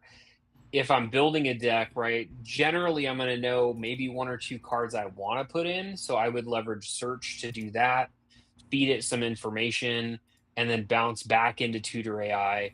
And probably at a certain point too, we're going to see, if we go back into the window, that there's a lot of recommendations. So we can do some cool filtering a couple different ways. If we go into the recommendation themes, those are all Oracle tags. And the way that we have Oracle tags weighted is actually they're weighted by least frequently used. So, and the reason that it's weighted least frequently used is because least frequently used Oracle tags typically are more akin to like a specific theme that you would want to go down and chase after. Whereas the higher used Oracle tags are like activated ability, which there's a bajillion options for that, right? So this actually gets us into places like counter increaser, +1/+1 counters matter, earthbending is in there, mana dork is in there. So like there's things in there that it's picking up that you generally might skim over if you were going top down. So we're working bottom up from a frequency of Oracle tag usage standpoint. So you can, if you click on one of those, it would filter to just cards that are relevant to that Oracle tag. And then you can also search in the top search bar, and that filters as well. You can also group, and the source card is my preferred grouping method, but you can also group other ways as well. And then you can have types shown, like a filter of what type of card you're looking for, if you only want to look at instants, if you only want to look at sorceries, whatever the case may be. you can do that as well. And then, of course, if you do show more than 50, you will start to see that all of a sudden, Berta had 7 recommendations. Now she has 15, because it does obfuscate some of the cards that are underneath each category. Nice. So, Hey.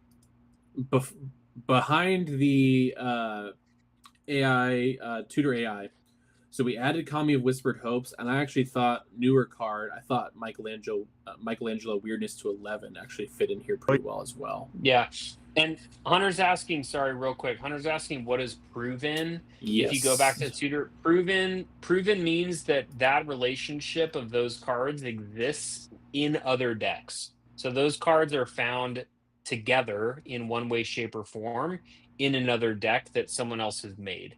So those are like proven relationships that we see exist elsewhere through the community. Mm-hmm. Love it. So pretty cool stuff. Like the fight mechanic that adds a +1/+1 counter. We saw one of those a second ago. We rolled past it. Ancient Animus, I think, is the one that if the target is legendary, it gives it a +1/+1 counter, and it fights.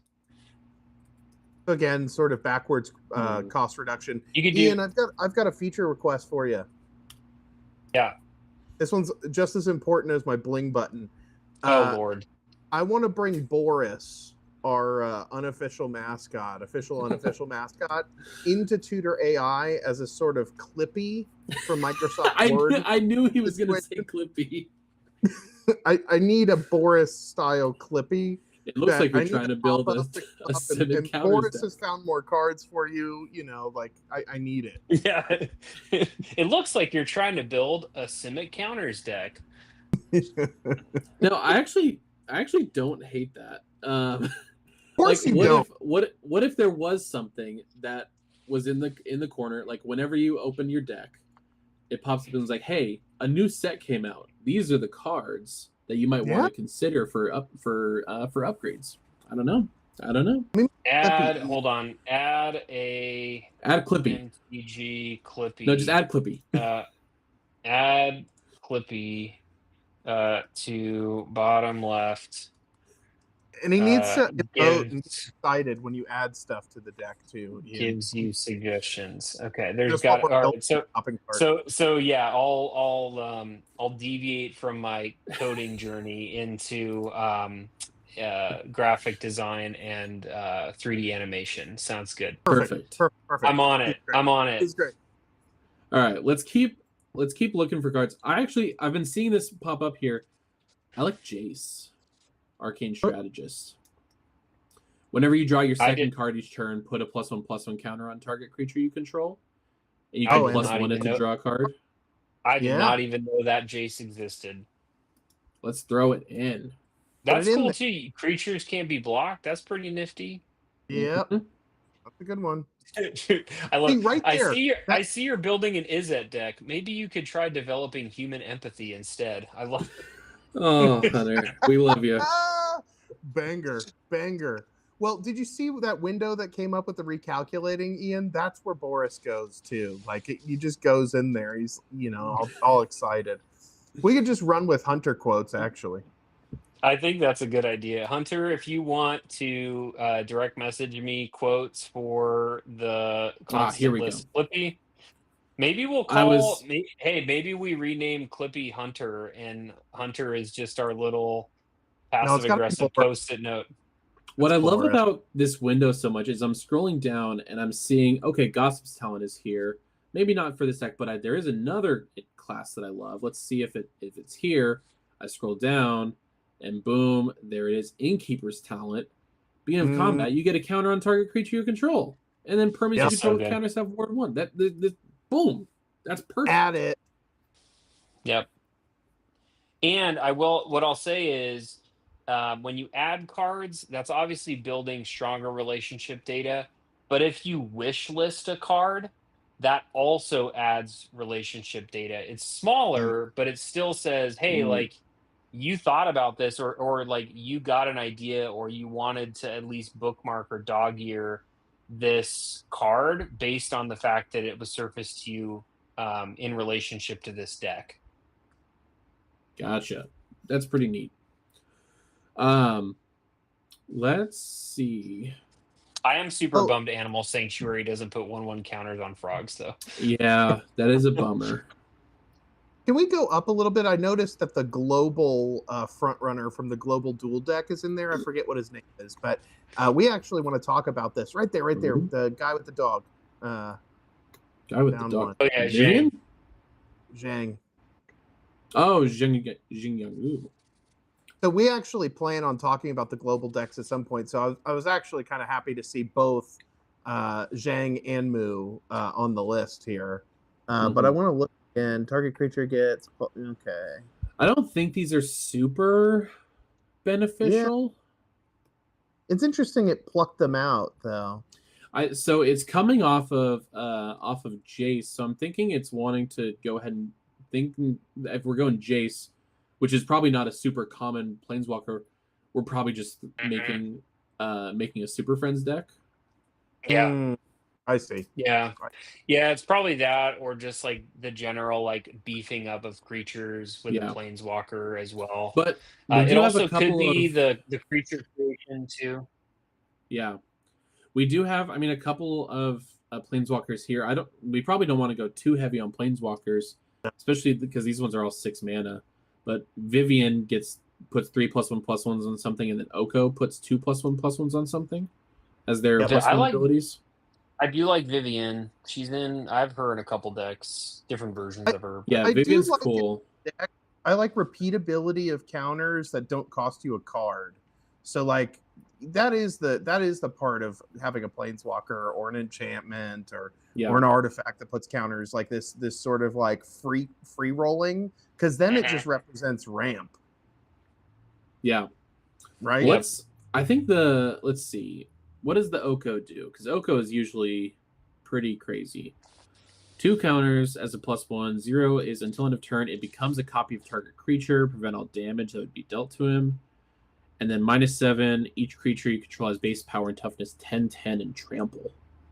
Jeez. Holy moly. All right. And then Vivian is 3 counters, and then -1 to reveal cards until you get a creature. You put that into your hand. And then -6, target creature gets +10, and trample. Draw and ramp on a stick, not bad. Yeah. I think Vivian probably outpaces Oko here. And then we need to look at Visions of Dominance. Vision of Dominance is the best art in Magic the Gathering, hands down. Okay, I gotta see this now. What's the card? Visions of Dominance? Visions of Dominance. It's the best card art in Magic the Gathering. Oh, baby. It's the Gitrog monster seeing his future. Oh, I love it. It's incredible. And it's so good. It's actually really good. And it's got flashback. So it has flashback, and it costs, which is 8 and 2 green, but it costs X less, where X is the greatest mana value of a commander you own in the battlefield and in the command zone. I didn't catch wording on this, by the way, but did the doubling counters get you that much mana? No. So whenever you put 1 or more counters, you only get 1 mana, unfortunately. So you get 2 off of this, right? You put 1 on, and then you double. So, okay, still great. Yeah, 3. It basically is 1 mana because you're getting it 2 refunded. Yep. Awesome. Back in TutorAI, it reanalyzes because we added something else. And if you cast it, because it's a 3-drop, if you cast it before she's 3 or greater power, you actually get it fully refunded. Yeah, it's a free spell that way. Yeah, it's a free absolutely. Spell. Yep. Oh, that's so good. It's really good. This commander is good. It's a fun one. All right, let's keep doing it. Yeah, I think right now I think we want to stray away from the Jace recommendations and the Trigon Prime recommendations, just because it doesn't look like they're doing too much for our strategies. Greg has a suggestion for expansion algorithm. Let's do That's the one. And it's from the new set. That's what I was thinking of. Expansion let's look at it. Algorithm. Yeah, this is good. It's X blue. Proliferate X. Yuck. Yeah, that's really good. Yuck. And those Especially do count. Those do count because they're sequential. Yes. they do. Yeah, so you get it's basically a 2-drop because you get It is. refunded for every proliferate. Yeah. Every X Ooh, you get a mana back. Oh my god! You should put inexorable tide in here. Jeez Louise, Inexorable Tide. that just clicked in my brain, man. That's amazing. Inexorable Inexorable Tide is whenever Tide. you cast a spell, proliferate. God, that's disgusting. Why does Simic always get the most busted things? Yeah, inexorable realizing- tide's real good. I'm realizing it's because Simic is the exact opposite of Rakdos. You can also put in black hates green and red hates blue. You could also put in what's it called? There's a proliferate land drop dork. I can't remember the name. Karn's Bastion? No. Land drop. It's a landfall guy. Ooh. And it's a creature? Mm-hmm. Yeah, it's a green. Landfall Green creature. I cannot wait to drive this site for one of our speed decks. Evolution There Sage. it is. Have Evolution everybody Sage. laugh. Yeah, Evo Sage, yeah. Yeah, Evolution Sage is really good here. Mhm. There's actually you get a mana every time you play a land. Yep. proliferate. That is the Cobra. There's a card I'm thinking of. right? I just can't. ID. It is. Simic. It does effectively turn Berta into a Lotus Cobra, kind Yep. of. Plus, she gets bigger. I do think this is a set, or this is a deck that we put our new favorite green card in, Zach, just for the ramp and the access to mana. Dreamtide Whale's cool. We can put it in there. Dreamtide Whale is really good. Dreamtide Whale is real cool. And this is it because it's mana increment is mana you spent, so it's not power and toughness, but it's really good because you get to proliferate anytime a player casts a second spell. Let's add that. Yeah. Courage and Crisis also isn't too bad, actually. It's 2 funny I'm mana. saying that. It's actually one mana. Put a +1/+1 counter and then proliferate. Yep. It's great. I love how we just went into proliferate madness. Hunter's bringing up mutagen tokens. I am all in on mutagen. Put in mutagen, man. Oh, dude, put in mutagen. Man. We added Michelangelo, which when this enters, you get a mutagen token. There's and it's hardened scales. He's got hardened scales, right? Yeah. Yeah. There's a card in the, I think it's in the commander set. What's the commander set tag for Turtles Commander? Oh god. TMC maybe? TMC ID Simic mutagen. Turtle Man Commander. April TMC. O'Neil Human Element. Whenever a player casts an artifact, instant, or sorcery spell, you create a mutagen token. Love it. Because mutagens are just Berta just makes them free. Yeah. Correct. We also have Mona Lisa Ever Adaptable, which is kind of similar. Whenever a player casts a creature spell, you create a mutagen token. Yikes. It is cool to start the chain reaction of doing a mutagen token, Mutagens and then are all free. of the subsequent ones are free. So you just clear your entire deck. Well, and if we have Every one of Mutagen them is Man, free. if we have Mutagen Man out, then they're netting us mana. We're making more mana than because they free. cost 0. Yep. Oh. Amazing. So what are God, we? am I gonna have to build a Simic deck? Yo, listen. What I'm telling you, you gotta make the right green deck, and then you're good. I don't know if you noticed, guys, but the price of Berta has gone up slightly since we started, and I think it's us. It's definitely us. It's 100% us. TCG is going crazy. Let's see. If you, what do we got? Got second spell matters in there now. That's interesting.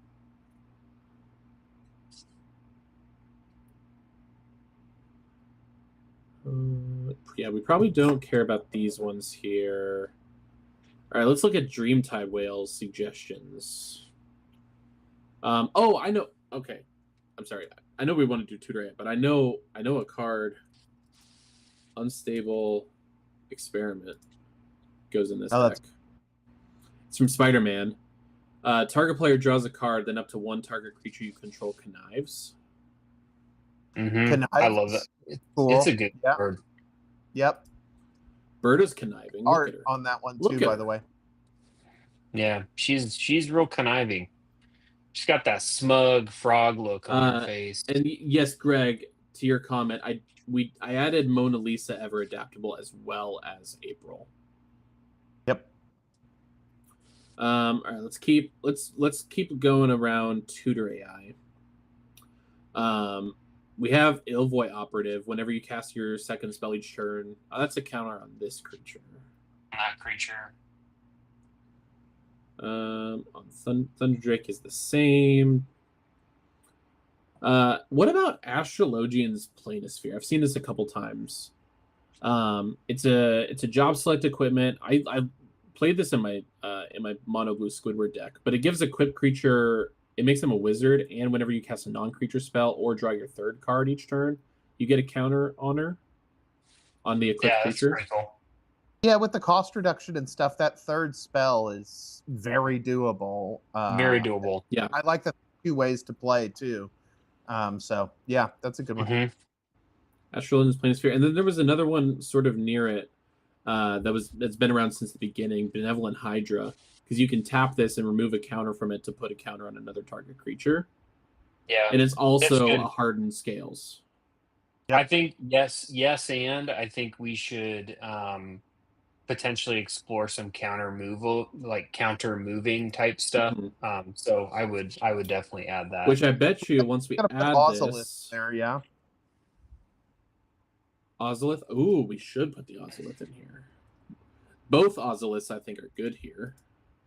And I don't know if that means that we put Forgotten Ancient in here too, because that picks up so many counters. But Forgotten Ancient.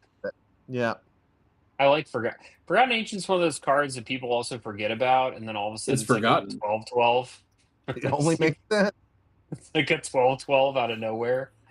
So let's do Forgotten Ancient, and then let's look at.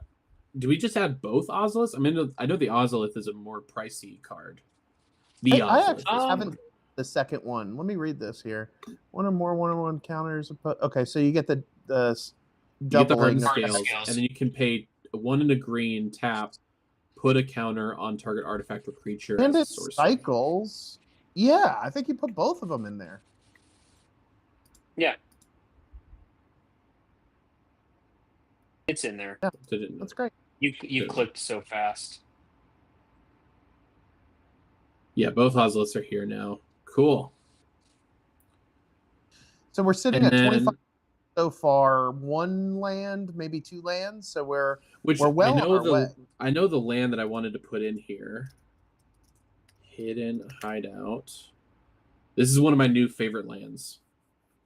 It enters tapped, but you can tap it for a mana of any color in your commander's color identity. Pay 2, tap, target creature you control with a counter on it gains lifelink. Yep, love that. Love it.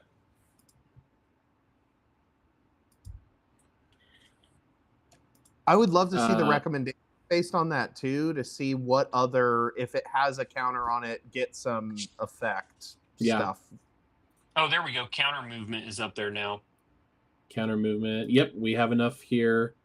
So we've got Nova Gen Sages is cool, dude.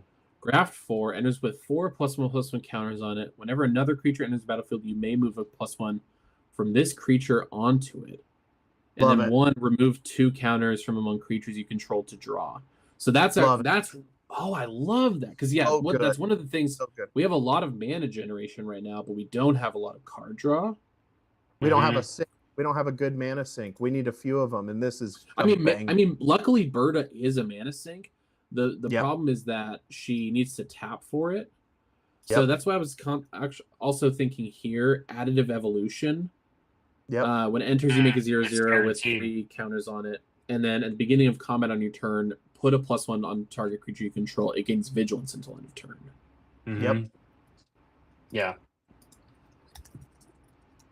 Additive evolution. Is this a Ninja Turtles or a Turtle Van deck too, potentially? You just want to put Turtle Van in every deck, dude. I love that stupid card, man. I mean, Turtle Van is good. Let's do it. Let's throw it in there. It's not. I mean, it's not going to double her counters or anything, but it does give her one. Speaking of turtles, high score. High score. And I don't know. Mhm. What about Yo, you gotta put thickest in the thicket in there. Ooh, baby. That's what they used to call me. It's the best Thickest in the card. thicket. Dude, look at those raccoons, man, just freaking jacked. What about Our entire audience has left the building. what about arcade? What about no, not arcade cabinet. What's the artifact? I'm holding the coin, Coin right? Coin of mastery. Coin of mastery. Yeah. Because that counts as putting a counter on something. So if you either have a treasure, which this makes you, or if you do run a soul ring or an arcane signet or something, she can always enter with at least one counter, and you get 1 mana refunded. Yep. That's true. Looking Back at the to mana tutoring. curve, we're still pretty low on the mana curve, which is a good sign. We want to be low Yes. on We the mana are. curve. But I'm loving Yes, half. yes and no. We also do want to have kind of a we want to have a bit of a range, right? Because that'll trigger her ability potentially. Yeah. I mean, we have 2 6-mana planeswalkers and the 6-mana sages. Like we do have high mana value in this. And if we have like the stuff like Astral Legion's Planisphere and Dreamtide Whale, we want to be double casting. So having a lower to the ground curve is probably on the better side. Yep. And yeah, yes. We were getting into the realm of moving counters off of her to do things. I think we should poke at that a little bit more personally. Yes. Who's Yeah, the let's go guy back into that- TutorAI. The Titus deck, the guy that moves counters and like makes himself bigger symmetrically. Fic ID Simic O counter. Do X spells trigger her, or is it the mana cost? Not it, because wouldn't that be what you pay for the spell, or is that what increment says? I can't remember. Is it based on what you pay, or is it based on the mana cost of the card? Because X spells are that counts as 0. I know what card we put in here. Another Turtles card. Ray Fillet. Oh, the fillet. Ray Fillet, dude, evolve, yeah, man. I love Actually, both Evolve's Ray amazing. Fillets are good here, actually. Because the main set Ray Fillet, when it enters, you make a mutagen, and you can pay 2, remove a counter from a creature you control to draw a card. Dude, put them both in. This is a Ray Fillet deck now. Yeah, Ray Fillet is our actual commander. So we're looking for the Fathom Mage is good as well. Which one were you thinking of, though? Fathom Mage is good. Looking. By the way, Chasm, or no, not what's it called? Dusk Shell Crawler is a good one too. Dusk Shell Crawler. Was that in this? Yeah. When this creature enters, put a +1/+1 counter on target creature, and then each creature you control with a +1/+1 counter on it is trample. Throw that. Ooh, that's good. Maester Seymour is who I was thinking of. Maester Seymour, yeah. So at the beginning of combat on your turn, put a number of +1/+1 counters equal to Master Seymour's power on another target creature you control. And you can pay 3 and double green to Monstrosity X, where X is the number of counters among creatures you control. I also like that he's not like, you're not committing that much in terms of cost and that. We also we need Nesting Grounds. Nesting Grounds. It's a counter. For sure, Nesting Ground. Sin Unending Cataclysm was what Greg suggested. Flying Trample, remove all counters from any number of artifacts. It enters with X 1/1 counters. When it dies, put its. Oh yeah, that's pretty good.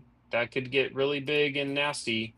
And while I'm thinking about it, of course, we need a win con. Simic Ascendancy.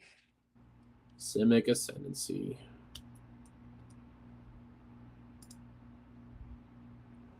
That's the win con.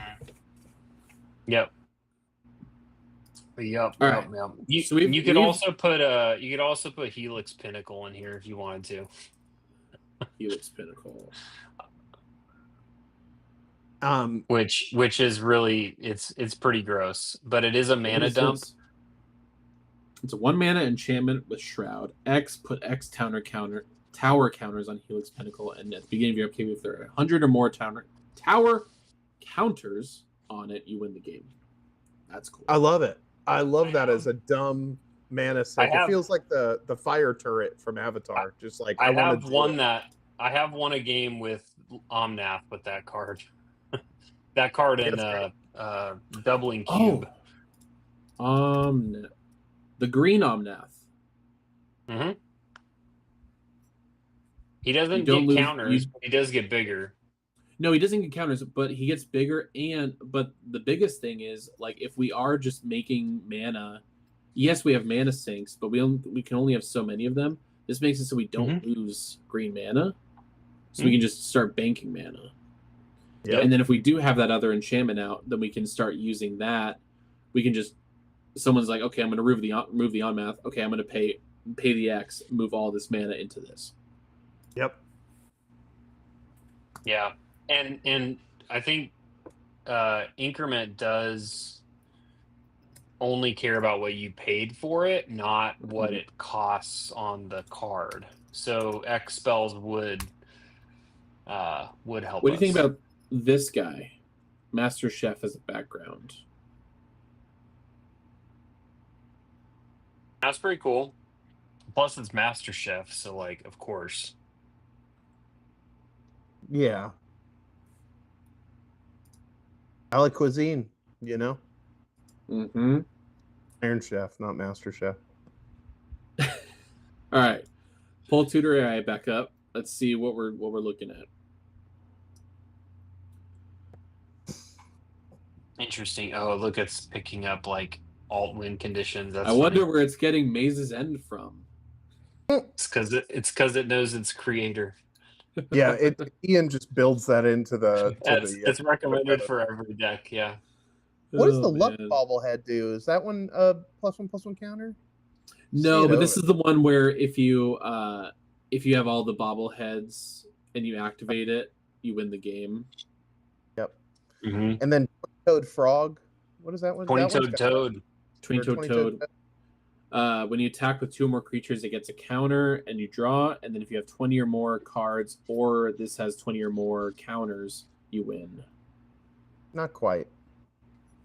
No, yeah, these are just all. These are all alt win cons here with Sim Ascendancy.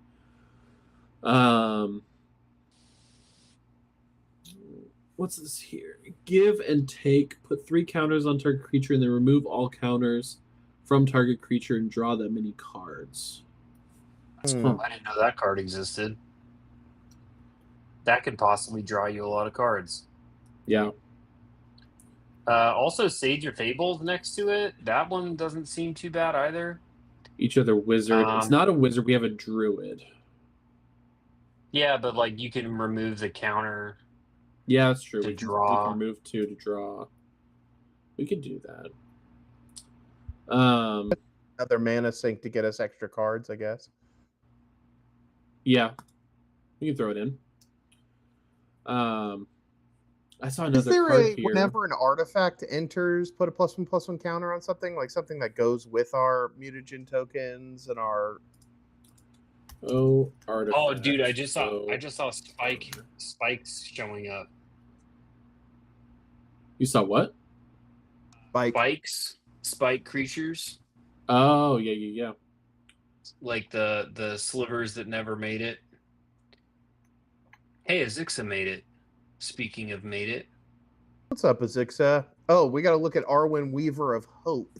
Oh, yes. Yeah, Arwen's great. Arwen, Weaver of Hope. Because every deck needs a Lord of the Rings card. Well, honestly, agree with more. Both Arwens here are good. Arwen and Damiel is whenever... well, I guess it's maybe not super great, but whenever you scry, you can put a counter on target creature, but you have to pay 4 in Simic to scry 2. Yeah.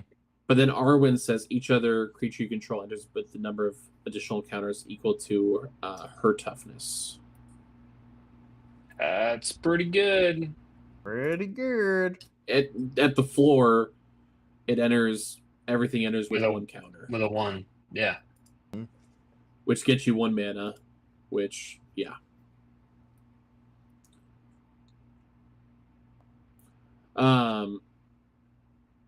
Zamek Guildmage.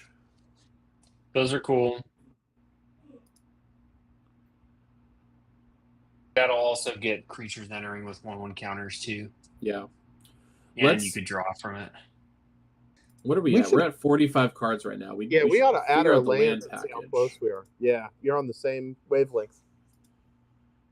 Which we also The have lands- the staples and lands. The land tuning we gotta figure out. I still gotta figure that out, but you can at least look at it. It's not gonna look at it for I have to tune this to look at commander identity. So Okay. yeah. Well, let's do type land ID Simic and just see what we get here. I imagine once we add a few of these in there, the tutor will pick up the Yeah. rest, right? Some. Is there anything? I do have the tutor. Oh yeah, look at that. Oh, call Yeah, a these- village. Bloomburrow is something we haven't even thought about yet, which had frog synergy. Lilypad Village, you get to blue tap surveil 2 if a frog entered the battlefield. Those have to go in. And then Just Oak, because yeah, it's- Oak Hollow Village is really good because this gets a counter on a frog. Yep. So those are our frog lands. I mean, we should probably put Path in just because we don't have a lot of frogs, but you get to scry when you cast your commander. I don't know. Oh, ancestors. Are there any Path other or- are there any other counter matters lands? I know there's Karn's Bastion we can proliferate. Is the castle? What is it? Castle Jared. Garen? Jared, What's Orange Navels is asking why you're not wearing a hat. Well, I was wearing a cloak, but I got hot, so I had to take the cloak off.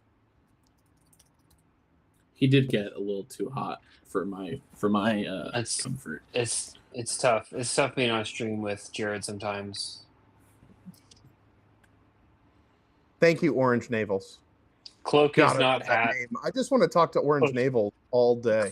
Cloak is not hat. Cloak is not at.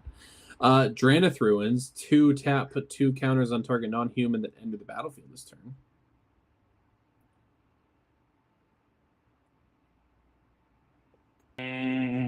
Yeah, no, that's actually good. Sorry, I was reading someone's Orange Navel swooning over Jared. Yeah, that's no. good. And then Hadana's Climb is a transforming land. At the beginning of combat, Oh, put a counter on yeah. target creature you control. Then if it has 3 or more, transform it. Oh, love it. Perfect. It transforms into a tap at mana of any color. And then for 1 in a Simic, tap target creature you control, gains flying, and gets +X/+X until end of turn where X is its power. That's Yikes. awesome. Oh That's really God, good. that's a win con. That's Did it- really good. Did this add? Get your commander damage in. It should have. Why don't you? Double check. Stergo shouldn't be here. What was it called? Yeah, it's there. Hadana's Climb. You added 2 of them. I gotta. Oh. Let me make a. Oh, let it me starts make off a in as an note. enchantment. I was looking at lands. No, yeah, but it didn't update the number toggle. Yeah. So And then let's see, because now we've added some. Castle from Innistrad also, or not Innistrad, type. Eldraine. The green castle from Eldraine. What is that? Castle Garenbrig. Garenbrig. Does that do Mhm. count? Doesn't care about no. counters. No, you pay 4 and tap it for 6 green, only to cast creature spells or activate abilities of creatures, which is actually pretty good because she has an activated ability to make a creature. Well, and we've got a few of them now, right? We've got some of these creatures that Mhm. have the things to draw cards and do all these Yes. things. Zixa I is thought of saying it was, Riku. with the steal ability, the 3-mana Riku. I think they're referring to, because Riku is Teamer. Riku Resourceful Guardian is from the Chocobo. It's something related to Chocobos. Whenever you put one or more counters on a creature until end of turn, that creature can't be blocked by creatures your opponents control. One tap, move a counter from target creature onto. Oh yeah, okay, yeah. This one. Yep. Yeah, I thought you were talking about Riku of Many Reflections. No. This one. Yeah, that's really good.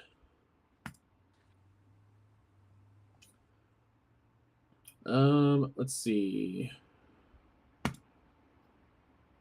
I actually want to see here if we have sort by card type.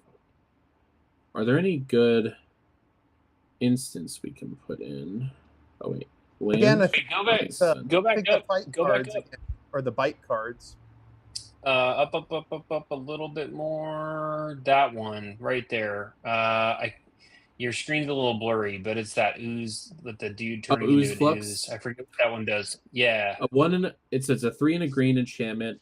You pay 1 green, remove 1 or more counters from among creatures you control. You get an ooze where X is an XX ooze where X is the number of counters removed. Yeah, it's all right. Nah. Yeah, I'm not super into it. It's sort of net neutral. I'm not seeing. Maybe I went past instance, or maybe there is no instance recommended for us. Go back up to the top, Zach, and just do the type change to instance. Okay, here we go. Zixa, the commander, Bird of the Frog, which was chosen by Wise Extrapolator.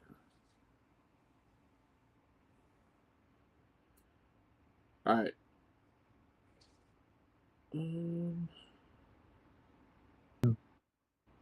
Solidarity of Heroes is pretty good. I mean, for 2 at instant speed, you double all the counters. Invigorating Surge is the same thing for 3. You put a counter and then double the counters. Mm-hmm. Yep, also true. So if you click fast enough, I just found this out, Jared. If you click fast enough, you can bypass the recalculate. Oh, there you go. What about Grandma, the Grandma mutant? I run her. I don't know why I can't remember her name. It is just Grandma is in there. Or Granny. It's Grandma or Granny. I can't remember. No Granny. Lily Bowen, Raging Grandma. Lily Bowen, my girl. 3 and a green with Vigilance. Enters the battlefield with 2 counters. Beginning of upkeep, double her counters if its power is 16 or less. Otherwise, remove all but 1 counters. Then you gain 1 life for each counter removed this way. Huh? More just generic counter synergy and okay, a little life gain to keep you alive, I suppose, but maybe not. Maybe not. I mean, it's interesting. It's weird. Let's do it. We're doing it live. Do it.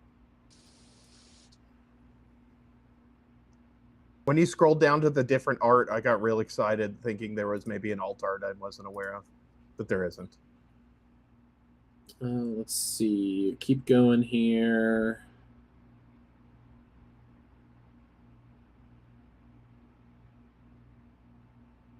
Sort of Hours. What's this? When a creature attacks, put a counter on it.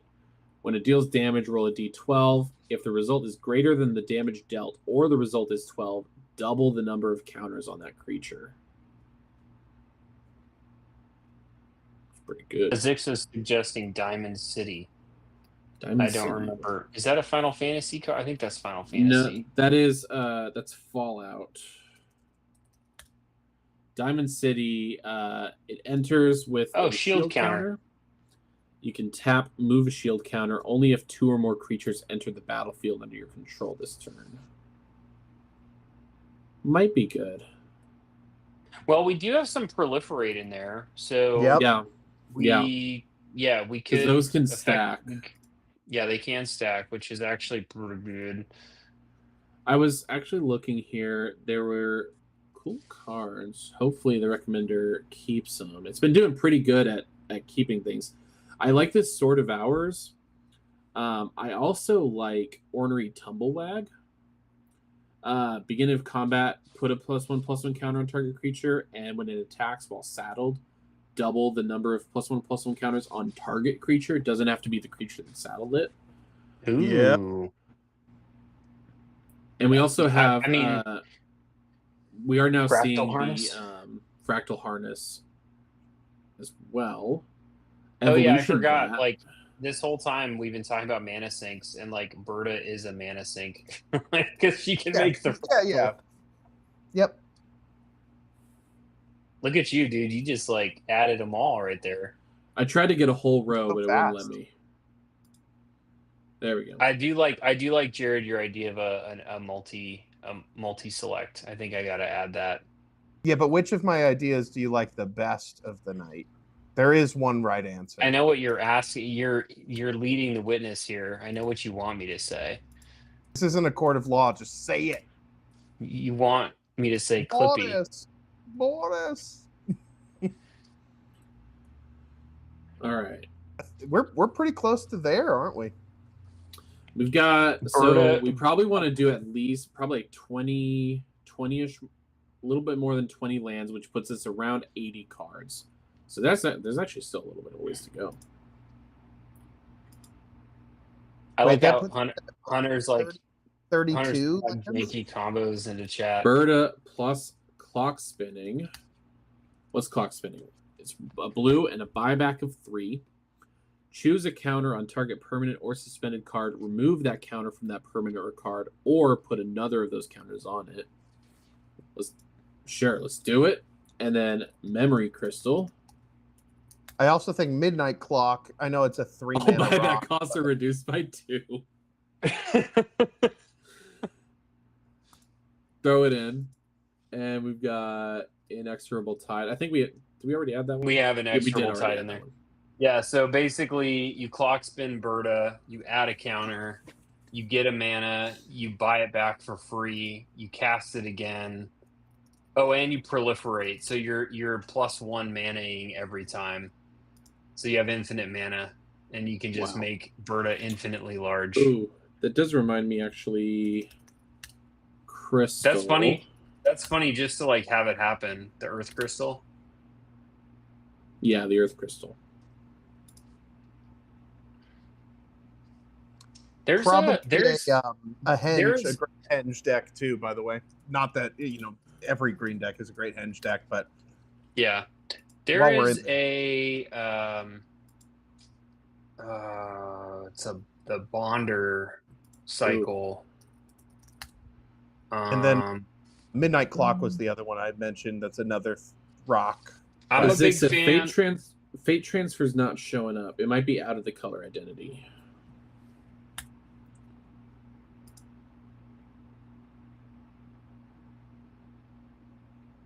Oh, Bonder's Enclave would be good. Draw a card if you control power 4 greater. Yeah, and you can do that instant speed if you get them. Yeah. If you need to put your mana somewhere. I like it. Yep. Hold on. I need to find this set is Ikoria. Ico. Let's look at the lands we're getting recommended now. Land of War Reborn has Graft 1, so it enters with the counter. Then whenever a creature enters, you can move the counter from this land onto it. Yep. That's good. And taps for green.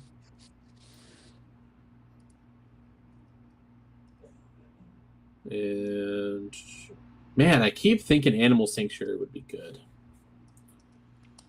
I know, dude. It's very misleading.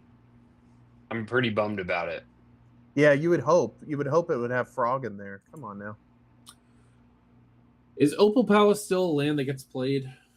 I mean, maybe it's good here.